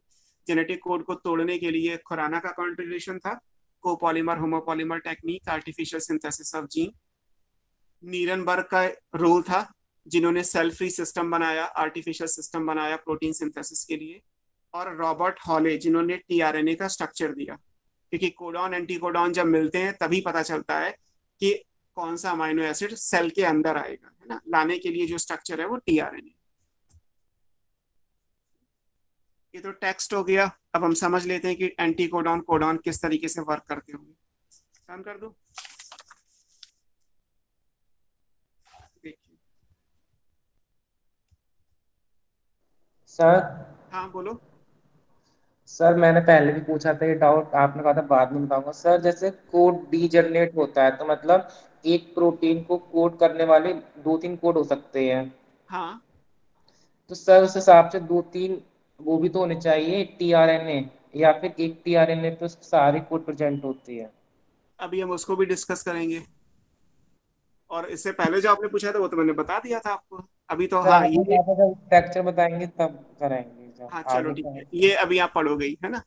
कि अब जैसे टीआरएनए तो हमने बोला कि 20 टीआरएनए है, 20 टीआरएनए 20 अमाइनो एसिड के लिए। लेकिन एक्चुअली जो कोडॉन अमाइनो एसिड के लिए है वो बेसिकली 61 हुए ना, क्योंकि 64 में से 3 तो टर्मिनेशन कोडॉन है, नॉन सेंस है, उनका तो कोई मीनिंग होता नहीं। तो 61 कोडॉन और 20 अमाइनो एसिड, और बीच में 20 टीआरएनए आ रहे हैं। तो टीआरएनए एक्चुअली 61 क्यों नहीं है, आपका क्वेश्चन ऐसे बनेगा, ठीक है। तो उसका रीजन अभी हम पढ़ेंगे कि टीआरएनए में एक्चुअली एक वॉबल हाइपोथेसिस आती है। अगर आप उनको देखोगे ना कि जब भी कभी भी कोडॉन का नंबर 1 से ज्यादा है तो उसमें जो डिफरेंस आ रहा है ना वो 3rd नाइट्रोजिनस बेस का आता है, केवल पहले और दूसरे का नहीं आता मोस्ट ऑफ द केस में। इसमें एक एक्सेप्शन आएगा प्रोलीन, जिसके 6 कोडॉन आते हैं। बाकी सब केस में अगर आप देखोगे तो आपको यही मिलेगा। जैसे मान लीजिए हम फॉर एग्जाम्पल, मैं टेबल से देख के नहीं बता रहा, बट AA ए लिखा है, डबल ए यू लिखा है, डबल ए जी लिखा है, डबल ए सी लिखा हुआ है। तो डबल ए तो कॉमन है, पहला और दूसरा नाइट्रोजनस बेस तो कॉमन है, जो थर्ड वन है वो डिफर कर रहा है, ए यू जी सी। अब मान लीजिए ये 4 कोडॉन से एक ही अमाइनो एसिड आ रहा है, तो होता क्या है कि जब कोडॉन एंटी कोडॉन की पेयरिंग होती है, जो तीसरा वाला नाइट्रोजनस बेस होता है ना, वो लूज पेयरिंग को शो करता है। एक्चुअली अमाइनो एसिड स्टार्टिंग के 2 नाइट्रोजनस बेस से ही डिसाइड हो जाता है। तो जब आप जेनेटिक कोड की टेबल को ध्यान से देखोगे, तो जहां पे भी कोडॉन आपको एक से ज्यादा मिल रहे हैं किसी अमाइनो एसिड के, तो मोस्ट ऑफ द केस में जो डिफरेंस आएगा वो केवल थर्ड नाइट्रोजनस बेस का आएगा। और उसके लिए वॉटसन एंड क्रिक ने एक हाइपोथेसिस दी थी, उसको हम वॉबल हाइपोथेसिस कहते हैं। वॉबल का मतलब होता है लूज पेयरिंग, हालांकि वो वॉबल हाइपोथेसिस आपके सिलेबस में नहीं है। तो आपने क्वेश्चन पूछा तो मैंने आंसर तो दे दिया कि 61 टीआरएनए क्यों नहीं बन रहे जबकि कोडॉन एंटी कोडॉन स्पेसिफिक है, तो उसका रीजन है वॉबल हाइपोथेसिस, बट वो आपके सिलेबस में नहीं है। आप सर ये तो ऐसे दिया है। ये पढ़ लीजिए कि हाँ 20 कोडॉन होते हैं, 20 टीआरएनए होते हैं 20 अमाइनो एसिड के लिए, है ना। टीआरएनए का स्ट्रक्चर क्या है, हमें टीआरएनए का एक स्ट्रक्चर एक रफली ड्रॉ करना है, और हम उससे ये भी समझ लेंगे कि कोडॉन एंटी कोडॉन की पेयरिंग कैसे हो रही है। अब आप इसको ऐसे बना लीजिए कि फॉर एग्जाम्पल ये हमारा mRNA, mRNA 5 prime to 3 prime.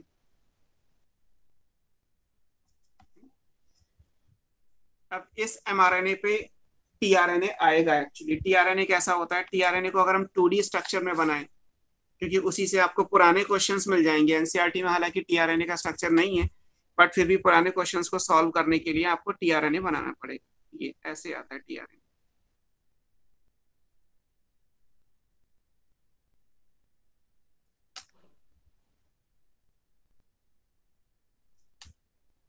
ज्यादा दूर हो गया।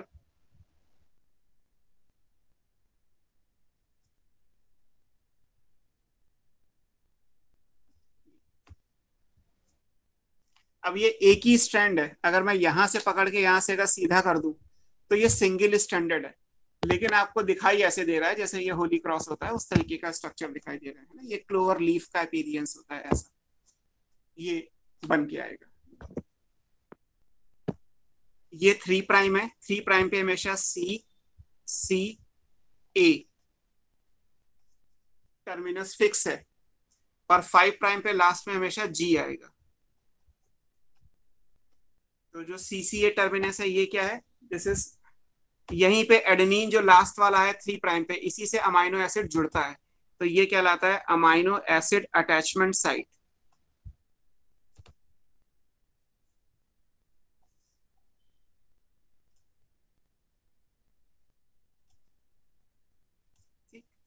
ये फिक्स है।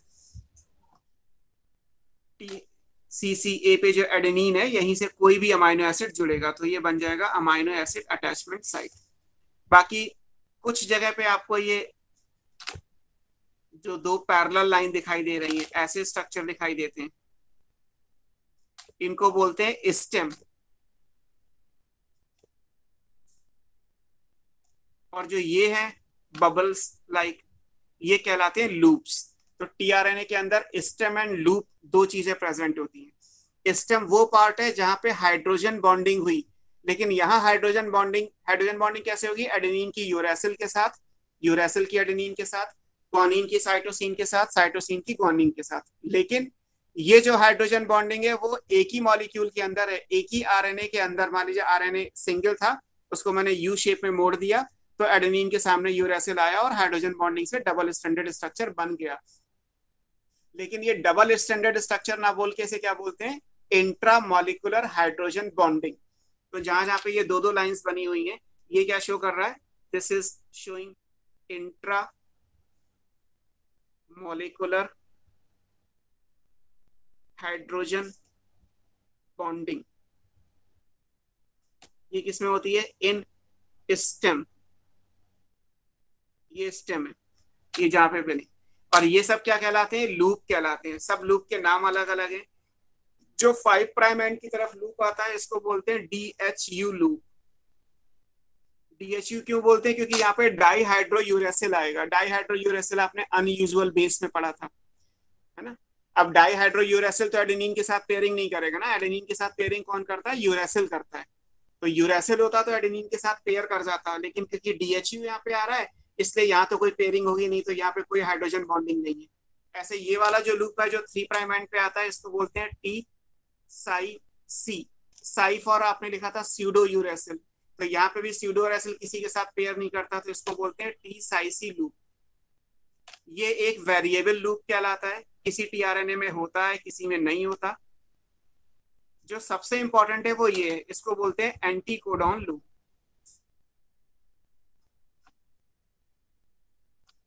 तो जहां पे हाइड्रोजन बॉन्डिंग नहीं है वहां पे लूप आएगा, और जहां पे हाइड्रोजन बॉन्डिंग है उसे स्टेम बोलते हैं।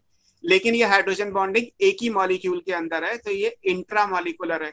जबकि डीएनए में जो हाइड्रोजन बॉन्डिंग थी वो इंटरमॉलिक्यूलर हाइड्रोजन बॉन्डिंग कहलाएगा। तो ये दोनों में डिफरेंस है। अब होता क्या है, एक्चुअली ये एमआरएनए है। एमआरएनए पे जो भी इंफॉर्मेशन है वो क्या है? कोडॉन है। कोडॉन क्या कहलाता है? AUG। फॉर एग्जाम्पल ये इनिशिएशन कोडॉन है। तो अगर ये इनिशिएशन कोडॉन है तो इसका उल्टा कोडॉन कैसे लिखोगे आप? AUG लिखा है तो इसका मतलब A किधर आ रहा है? 5 प्राइम पे, और G किधर आ रहा है? 3 प्राइम पे। ये कैसे लिखा हुआ है? 5 to 3 लिखा हुआ है। अगर ये 5 to 3 लिखा हुआ है तो इसका मतलब A आएगा 5 प्राइम पे, G आएगा 3 प्राइम पे। अब अगर ये कोडॉन है तो इसका उल्टा यहाँ पे एंटी कोडॉन आएगा। एंटी कोडॉन यहाँ पे क्या बन जाएगा? A के सामने क्या आना चाहिए? U के सामने क्या आएगा? A, G के सामने क्या आएगा? C। और एंटी कोडॉन को आप कैसे लिखते हो? ये इधर से जाओगे तो ये सब यहाँ पे आते आते ये U कैसा है? ये 3 प्राइम है, और ये C किधर है? 5 प्राइम की तरफ है।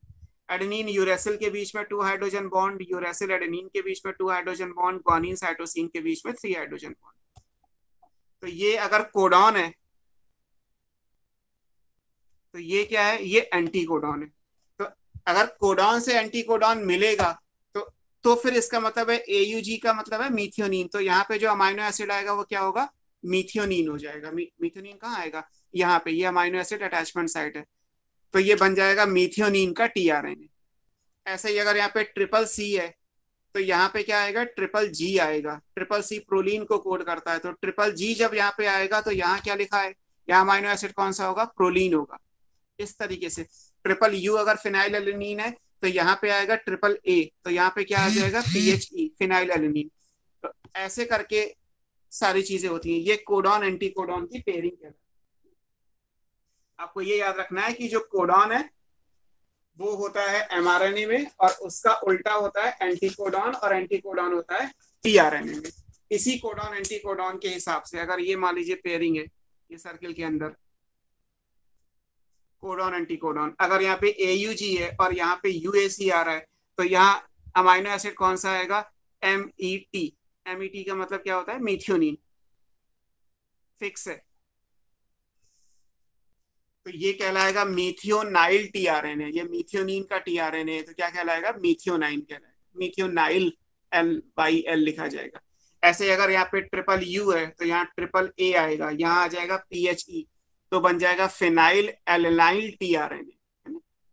तो जैसा कोडॉन उसका उल्टा एंटी कोडॉन। कोडॉन होता है एमआरएनए में, एंटी कोडॉन होता है टीआरएनए में। कोडॉन को लिखा जाता है 5 to 3, तो एंटी कोडॉन को लिखा जाएगा 3 to 5। पोलैरिटी इज इंपॉर्टेंट, है ना। अगर उल्टा लिख दोगे तो सब गड़बड़ हो जाएगा। आपको ध्यान में रखना है कि एमआरएनए पे कोडॉन है और कोडॉन हमेशा 5 to 3 होते हैं, और उसका उल्टा अगर आप बनाओगे तो डेफिनेटली टीआरएनए उसका उल्टा होगा। कोडॉन का उल्टा एंटी कोडॉन, तो उसको लिखा जाएगा 3 to 5। कभी आपसे पूछ लिया जाए कि AUG में A किधर है? 5 प्राइम पे है या 3 प्राइम पे है? पिछली क्लास तक तो नहीं पढ़ाया था, अब आपके सामने बना हुआ है। AUG में जो A है वो 5 प्राइम पे आएगा, जो G है वो 3 प्राइम पे जाएगा। और ऐसे ही अगर AUG कोडॉन है तो उसका उल्टा UAC एंटी कोडॉन होगा, तो U will be at 3 prime and C will be at 5 prime. And then codon anti codon के हिसाब से ये डिसाइड हुआ कि क्योंकि यहाँ पे AUG है तो इसलिए टीआरएनए इस 20 अमाइनो एसिड में से किसको लेके आएगा? यहाँ पे मीथियोनिन को। ऐसे इसके आगे मान लीजिए यहाँ पे लिखा है ट्रिपल U, तो यहाँ दूसरा टीआरएनए आएगा। ट्रिपल U के उल्टा क्या आएगा? यहाँ पे ट्रिपल A, तो अमाइनो एसिड क्या हो जाएगा? Phenyl alanine. फिर इसके आगे अगर यहाँ पे लिखा है ट्रिपल C, प्रोलीन को कोड करता है, तो ट्रिपल C का उल्टा यहाँ पे क्या आएगा? ट्रिपल G, तो यहाँ पे अमाइनो एसिड क्या आएगा? PRO, प्रोलीन, तो प्रोलीन आ जाएगा। तो जैसे जैसे कोडॉन है वैसे वैसे एंटी कोडॉन है, उसके हिसाब से टीआरएनए आते जाएंगे। अब जो थोड़ी देर पहले क्वेश्चन पूछा था कि एक से ज्यादा कैसे बनेंगे, क्योंकि 61 कोडॉन है और 20 टीआरएनए, तो होता ये है कि जो तीसरा बेस पेयर है ये वाला, ये लूज पेयरिंग का होता है कि अगर, हालांकि एयूजी तो अकेला है, आपने लिखा था मीथियोनिन का तो कोड एक ही है, लेकिन जिन भी अमाइनो एसिड के कोड एक से ज्यादा हैं उनको अगर देखोगे तो मोस्ट ऑफ द केस में जो डिफरेंस आएगा वो थर्ड नाइट्रोजनस बेस का आएगा।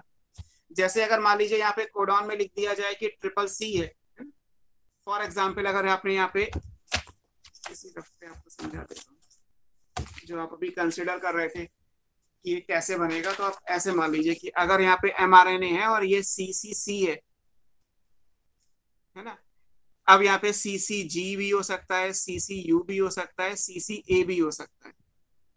तो यहाँ पे जब tRNA आएगा, tRNA ऐसे मान लेते हैं ये 3 प्राइम टू 5 प्राइम, तो यहाँ पे क्या आएगा, ये GGC है तो G ही आएगा। अब चाहे यहाँ पे CCGUA कुछ भी आए इन चारों में से, यहाँ पे tRNA केवल क्या आएगा, GG वाला आएगा। तो स्टार्टिंग के दो जो नाइट्रोजनस बेस होते हैं बेसिकली वही इंपॉर्टेंट होते हैं कोडॉन एंटी कोडॉन की पेयरिंग के लिए। जो थर्ड नाइट्रोजनस बेस होता है ये लूज पेयरिंग का होता है, हालांकि G और C के बीच में तो हाइड्रोजन बॉन्ड बन जाएगा, G और G के बीच में नहीं बनेगा, G और U के बीच में नहीं बनेगा, G और A के बीच में भी नहीं बनेगा। तो बिना हाइड्रोजन बॉन्ड के भी ये ऐसे ही छूट जाएगा, केवल दो के बीच में हाइड्रोजन बॉन्ड बन गया तो भी ये कोडॉन एंटी कोडॉन की पेयरिंग कहलाएगा। इसलिए ऐसा है कि tRNA 61 नहीं होते, tRNA 20 ही होते हैं। हालांकि अमाइनो एसिड को कोड करने के लिए जो कोडॉन टोटल है वो 61 आते हैं। तो ये tRNA का स्ट्रक्चर मुझे पढ़ाना था, इसको आप mRNA के हिसाब से ही पढ़ सकते हो कि कोडॉन एंटी कोडॉन की पेयरिंग किस तरीके से होती है। ये हमारा काम हो गया है ना। अब tRNA पे जो ये अमाइनो एसिड होता है, अगर कभी पूछा जाए कि tRNA पे अमाइनो एसिड किस वजह से है, तो बिकॉज ऑफ एंटी कोडॉन, क्योंकि अगर ये नहीं भी बना mRNA तो भी tRNA पे अमाइनो एसिड तो आएगा ही। tRNA पे अमाइनो एसिड कौन सा आएगा, ये किससे डिसाइड होता है, एंटी कोडॉन से, कि जिस एंटी कोडॉन में UAC होगा वहां पे डेफिनेटली मीथियोनिन आएगा, अगर ट्रिपल G है तो प्रोलीन आएगा, ट्रिपल A है तो फिनाइल एल्नीन आएगा। इस तरीके से आता है। अमाइनो एसिड अगर tRNA के साथ है तो इसी को बोलते हैं चार्ज tRNA, और अगर अमाइनो एसिड इसको हटा दोगे तो ये क्या कहलाएगा, अनचार्ज tRNA। चार्ज और अनचार्ज का मतलब है विद और विदाउट अमाइनो एसिड। फिलहाल हमारा टॉपिक था tRNA का स्ट्रक्चर हमने पढ़ा। आप जो L शेप का मॉडल है, इन्वर्टेड L 3D वाला, NCERT में प्रिंट है, आप क्योंकि 3D है तो उसको ड्रॉ तो नहीं कर सकता, उसको आप सिर्फ देख लीजिएगा NCERT से, आपको 3D शेप का मिल जाएगा। ऐसे बनेगा, ये इस तरीके से L बनेगा, यहाँ पे एंटी कोडॉन आएगा और यहाँ पे mRNA आएगा। तो ये L इस पॉइंट ऑफ व्यू से आपको बुक में बना हुआ है, प्रिंट किया गया है 3D स्ट्रक्चर, आप चाहें तो वहां से देख सकते हैं। ये सब कॉमन रहेगा। 3D स्ट्रक्चर में भी ये लूप्स और आर्म्स सेम रहते हैं, बस इसका अपीयरेंस ऐसा होली क्रॉस के जैसा नहीं होता, किसी और तरीके से बन के आएगा। राइबोसोम हो गया, अमाइनो एसिड्स हो गए, tRNA हो गए। अब इंफॉर्मेशन हमारी किस पे है, इंफॉर्मेशन हमारी मैसेंजर RNA पे है ना, और tRNA पे हमें क्या करना है, चार्ज और अनचार्ज वाली बात आएगी, वो भी देखनी है। तो सर रिक्वायरमेंट हमारी क्या है, पहले हम इसको चार्ज कैसे करेंगे, tRNA से अमाइनो एसिड को कैसे लेके आएंगे, दैट इज फोर्थ रिक्वायरमेंट। एक एंजाइम चाहिए होता है जो tRNA से अमाइनो एसिड को जोड़ेगा फ्रॉम दिस पॉइंट। वो एंजाइम क्या है, this is called amino acyl tRNA। बोलो, मैं सुन रहा हूँ। सर पहले tRNA mRNA से बाइंड करेगा या पहले अमाइनो एसिड को लेकर आएगा? ये रिएक्शन सेल में अलग हो चुकी है। चार्जिंग ऑफ tRNA जो भी मैं यहाँ पे लिख रहा हूँ ये अलग से रिएक्शन है, इसके लिए mRNA हो या ना हो मैटर नहीं करता। tRNA बनने के बाद खाली नहीं पड़ा रहेगा, tRNA अगर बनेगा तो यहाँ कुछ ना कुछ तो होगा ना, और अगर कुछ ना कुछ है तो अकॉर्डिंगली यहाँ भी कुछ ना कुछ आएगा ही आएगा। ऐसा तो ना है कि जो tRNA अमाइनो एसिड ये प्रोटीन सिंथेसिस में नहीं जा रहा वहां पे यहाँ पे कुछ ना बनाओ, कुछ ना कुछ तो यहाँ पे एंटीकोडॉन आएगा ही आएगा, और जो एंटीकोडॉन होगा उसके अकॉर्डिंग अमाइनो एसिड भी आएंगे, चाहे प्रोटीन सिंथेसिस हो रही हो या नहीं हो रही हो। तो tRNA with 20 amino acid already होते ही हैं। mRNA है तो इसको लेके आ जाएगा, नहीं है तो नहीं लेके आएगा, ये मीनिंग है। ये रिएक्शन अलग है। जैसे आपने हमेशा पढ़ा, मैंने आपको डीएनए रेप्लिकेशन में पढ़ाया कि जो एक्टिवेशन ऑफ डीऑक्सीराइबोन्यूक्लियोटाइड है उसका कोई मतलब, वो रिएक्शन अलग है। आप ट्राइफॉस्फेट्स की फॉर्म में उन्हें एक्टिवेट करते हो। फिर ऐसे ट्रांसक्रिप्शन में पढ़ा आपने, क्योंकि आरएनए बनाना था तो एक्टिवेशन ऑफ राइबोन्यूक्लियोसाइड फॉस्फेट था, वो भी रिएक्शन अलग से हुई। अब क्योंकि प्रोटीन सिंथेसिस में जो मोनोमर है वो अमाइनो एसिड है, तो अमाइनो एसिड को भी एक्टिवेट करना होगा। अमाइनो एसिड को एक्टिवेट करने का मतलब होता है अमाइनो एसिड को उसके करस्पॉन्डिंग टीआरएनए से जोड़ना। उसके लिए जो एंजाइम चाहिए वो ये amino acyl tRNA synthetase enzyme, इस एंजाइम की जरूरत पड़ती है। अब ये एंजाइम करता क्या है, ये एंजाइम करता है, दिस इज रिक्वायर्ड फॉर, अब इसको दोनों तरीके से, या तो अमीनो एसिड का एक्टिवेशन या टीआरएनए को चार्ज करना, दिस इज रिक्वायर्ड फॉर, दोनों तरीके से पूछा गया ऑप्शन में। ये एंजाइम क्यों चाहिए, required for activation of amino acid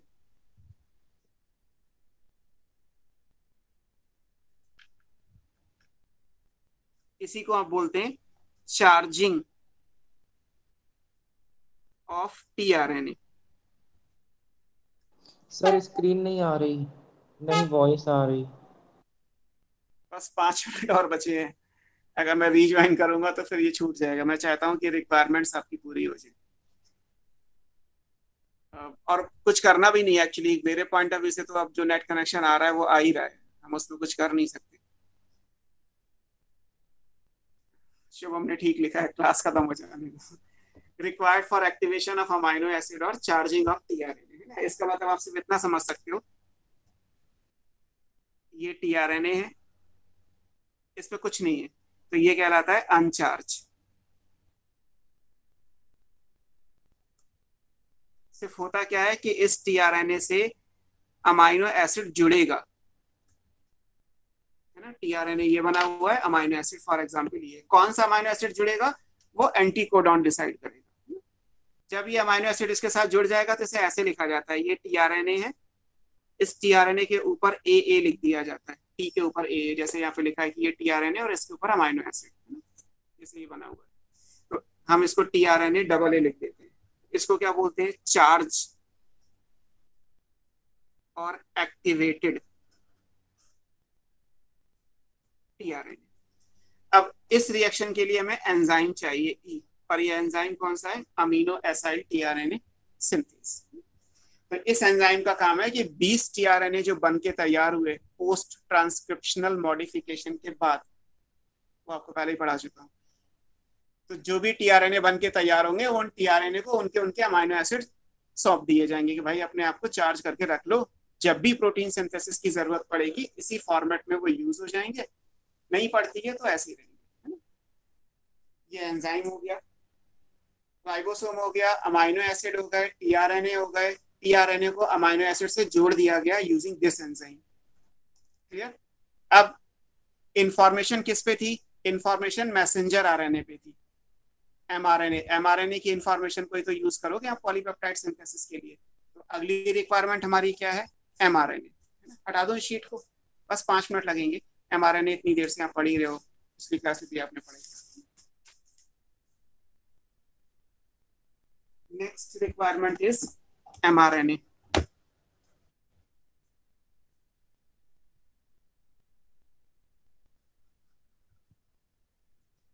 mRNA को हम एक रफली ड्रॉ कर लेते हैं। एमआरएनए आपने कैसे बनाया था, एमआरएनए बनाया था हमने 5 प्राइम टू 3 प्राइम।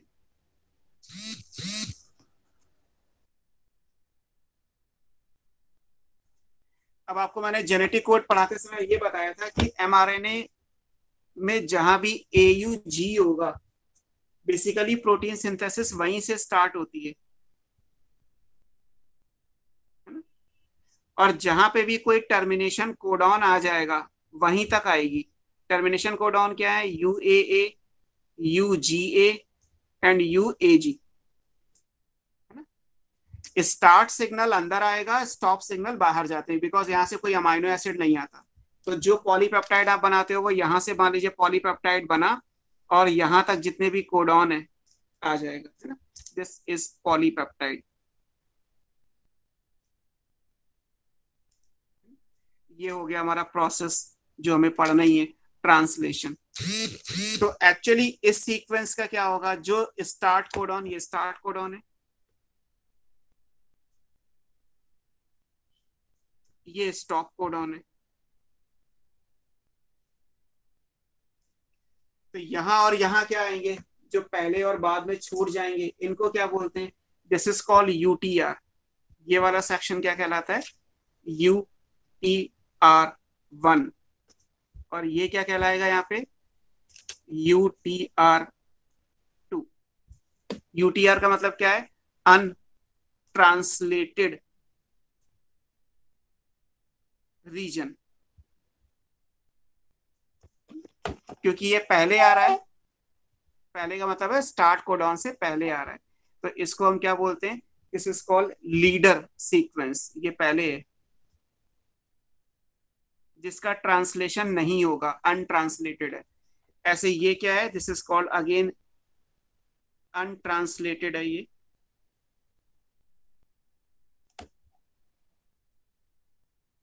बट ये बाद में आ रहा है, तो ये कहलाता है ट्रेलर सीक्वेंस। तो ऐसा भी नहीं होता कि पूरा का पूरा एमआरएनए आप प्रोटीन सिंथेसिस में यूज कर लोगे, हालांकि हम पहले ही पढ़ चुके हैं कि एमआरएनए में जब भी पहली बार एयूजी आएगा तो वहां से आपको शुरू करना है, और जहां पे पहली बार स्टॉप कोडॉन आएगा वहीं तक प्रोटीन सिंथेसिस यानी पॉलीपेप्टाइड बनेगा, उसके आगे का नहीं बनेगा। यही है। तो इट मीन्स कि एमआरएनए का शुरू का पोर्शन बेकार हो गया, वो क्या कहलाएगा, यूटीआर। ऐसे बाद का भी बेकार हो जाएगा, वो भी क्या कहलाएगा, यूटीआर कहलाएगा। यूटीआर का मतलब है अनट्रांसलेटेड रीजन। तो एमआरएनए के दोनों तरफ एक्चुअली है यूटीआर होते हैं।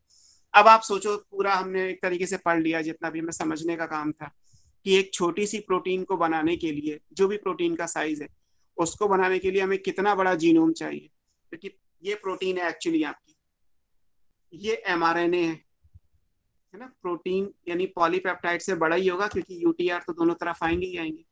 और एमआरएनए भी अगर देखा जाए कि ये एमआरएनए अगर यूकैरियोट का है तो काट छांट करके बना होगा, एक्सॉन्स होंगे सब इसमें, इंट्रॉन को काट दिया गया होगा। प्रोकैरियोट का है तो कोई दिक्कत नहीं है। अब एमआरएनए भी क्या पूरी जीन से बनता है, नहीं बनता, क्योंकि एमआरएनए कहाँ से बनता है वो भी आपने लिखा है कि टीएसएस साइट, ट्रांसक्रिप्शन पढ़ा था, प्रमोटर पे आरएनए पॉलीमरेज बाइंड करेगा, लेकिन शुरुआत कहाँ से होती है, ट्रांसक्रिप्शन स्टार्ट साइट से, और वहां से लेकर तक टर्मिनेटर तक बनेगा। और उसके अंदर फिर वो मोनोसिस्टोनिक पॉलीसिस्टोनिक वाली बात भी आएगी। और सिस्टोन कहाँ प्रेजेंट होते हैं, डीएनए में होते हैं। और ये भी आपने पढ़ा है कि सारा डीएनए भी काम का नहीं होता, डीएनए का एक छोटा सा पोर्शन जीन कहलाता है।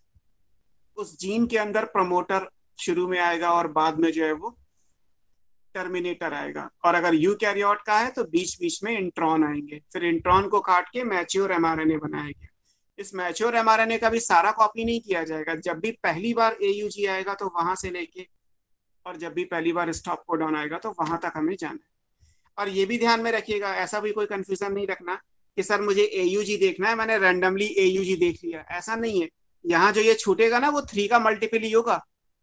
ऐसा नहीं है कि आप यहाँ पे 20 छोड़ दीजिए, यहाँ पे 21 छूटेंगे या 18 छूटेंगे, क्योंकि सारे जो है वो 3 की फॉर्म में ही होते हैं। रीड हमेशा 3 की फॉर्म में होगा, तो यहाँ पे जितने भी छूटेंगे वो मतलब UTR1 में जो भी कुछ आएगा या तो वो 3 होगा, 6 होगा, 9 होगा, 12 होगा, 15 होगा, 18 होगा, 21 होगा।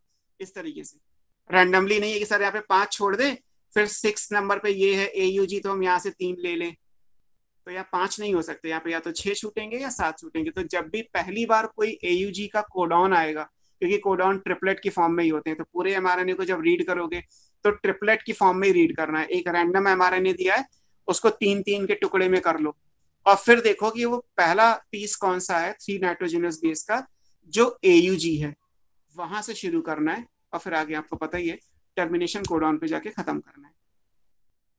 तो ये एमआरएनए जो एमआरएनए बेसिकली यहाँ पे आपको समझने वाली चीज थी UTR, क्योंकि बुक में दिया है कि UTR भी होते हैं जो ट्रांसलेशन का पार्ट नहीं होते, they are not translated in protein या पॉलीपेप्टाइड सिंथेसिस।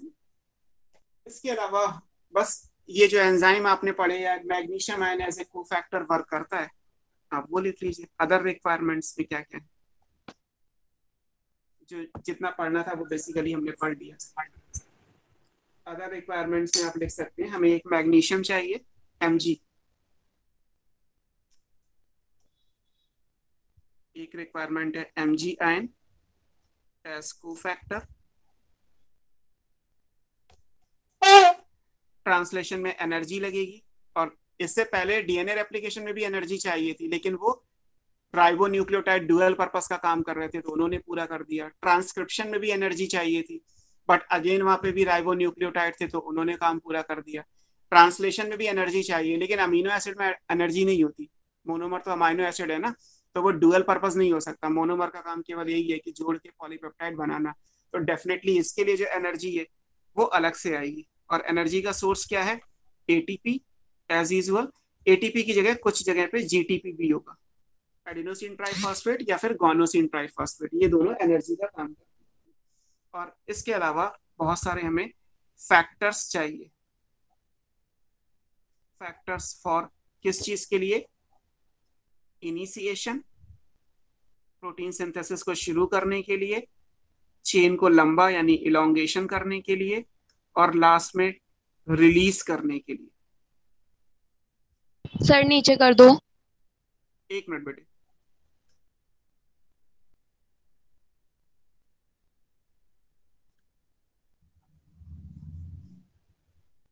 यस, मेरा काम हो गया।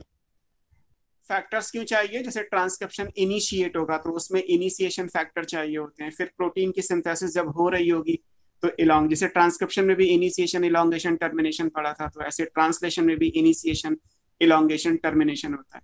सबके लिए कुछ प्रोटीन के फैक्टर चाहिए होते हैं, तो उन्हें हम फैक्टर्स बोलते हैं। Initiation factor, elongation factor. Termination के लिए जो फैक्टर होते हैं वो रिलीज फैक्टर कहलाते हैं, तो इसलिए मैंने रिलीज लिखा है। Initiation, elongation and release of polypeptide synthesis. ये सब प्रोटीन सिंथेसिस की रिक्वायरमेंट है। एक्चुअली आपकी बुक में एनसीईआरटी में जब आप पढ़ोगे तो आपको ये रिक्वायरमेंट्स ही मिलेंगी कि प्रोटीन सिंथेसिस या ट्रांसलेशन के नाम पे ये सारी बातें आपको समझाई गई हैं। प्रोसेस अगेन, जैसे ट्रांसक्रिप्शन का प्रोसेस तो फिर भी दे रखा था, लेकिन डीएनए रेप्लिकेशन डिटेल में नहीं था। प्रोटीन सिंथेसिस या ट्रांसलेशन का भी प्रोसेस डिटेल में नहीं है। अगर आप समझना चाहोगे तो मैं समझा दूंगा, लेकिन टाइम टेकिंग है, मेरे हिसाब से वो यूज नहीं है। जितना एनसीईआरटी में है हम उसी से आगे परसों कंटिन्यू कर लेंगे, तो हमारा ट्रांसलेशन पूरा हो जाएगा। फिर इसके बाद 2 टॉपिक बचेंगे, ह्यूमन जीनोम प्रोजेक्ट और डीएनए फिंगरप्रिंटिंग। नहीं, अभी तो जीन रेगुलेशन भी है। 3 टॉपिक बचेंगे, नेक्स्ट वीक में ही खत्म होगा ये चैप्टर आपका। कुछ लोगों का डाउट था कि सिलेबस स्लो चल रहा है, कोई दिक्कत नहीं है। आप मॉलिक्यूलर बेसिस को समझ लो, इसके बाद तो सारे चैप्टर्स थ्योरेटिकली हैं, आपको याद ही करने हैं। मॉलिक्यूलर बेसिस वाला चैप्टर अगर 10 क्लासेस में खत्म होगा तो माइक्रोब ह्यूमन वेलफेयर 2 क्लास में खत्म हो जाएगा। 2 भी नहीं लगेंगे, शायद 1.5 क्लास या 1 क्लास में खत्म हो जाएगा। 2 तो जबरदस्ती का है कि हम 2 क्लास। सर मंडे को टेस्ट है, उसका सिलेबस बस जितना मैंने पढ़ा दिया दोनों क्लासेस में, आज वाली और अगली वाली क्लास में, उतना ही आ जाएगा। बोलो। Thanks sir. सर हाँ बोलो बोलो। सर वो 100 कोडन वाला जो क्वेश्चन था एक बार उसको समझा दीजिए। स्टॉप कोडन वाला कौन सा क्वेश्चन था बताओ? नहीं, सर 100 वो कोडन 100 वाला जो कोडॉन सबसे वाला। first था। 100 कोडॉन थे, उसमें क्या किया था? 21st कोडॉन को चेंज किया था शायद। ओके, तो 21st कोडॉन को चेंज किया था, डिलीट किया था। 21st नाइट्रोजनस बेस बदला था, है ना? डिलीट। हाँ डिलीट किया था 21st। सर। हाँ 21st नाइट्रोजनस बेस को डिलीट किया था ना, आप समझ लो। ये देखो,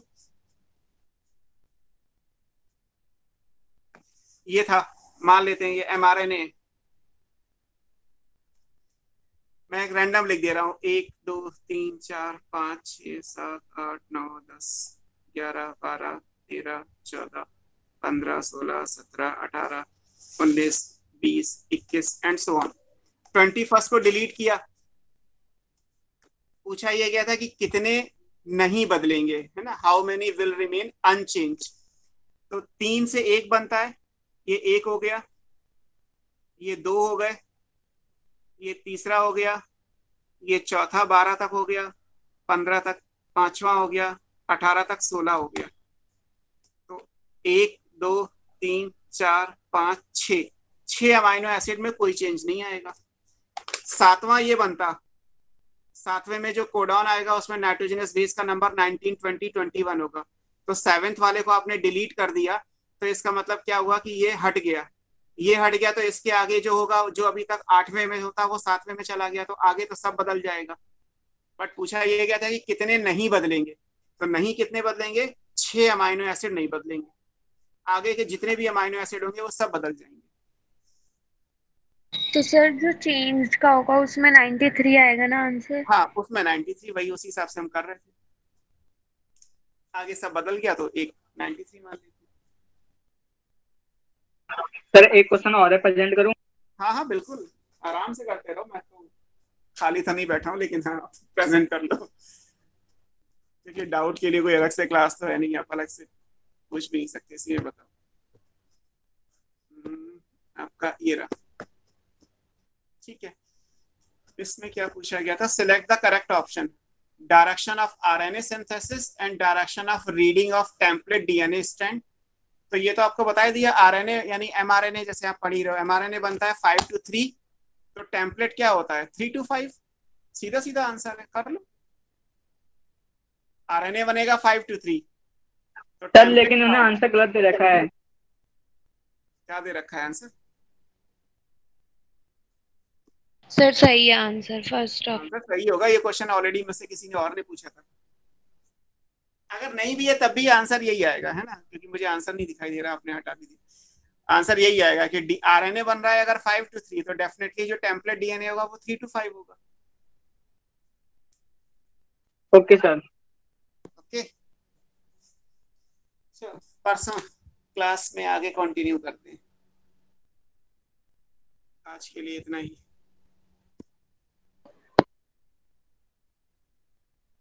गुड नाइट।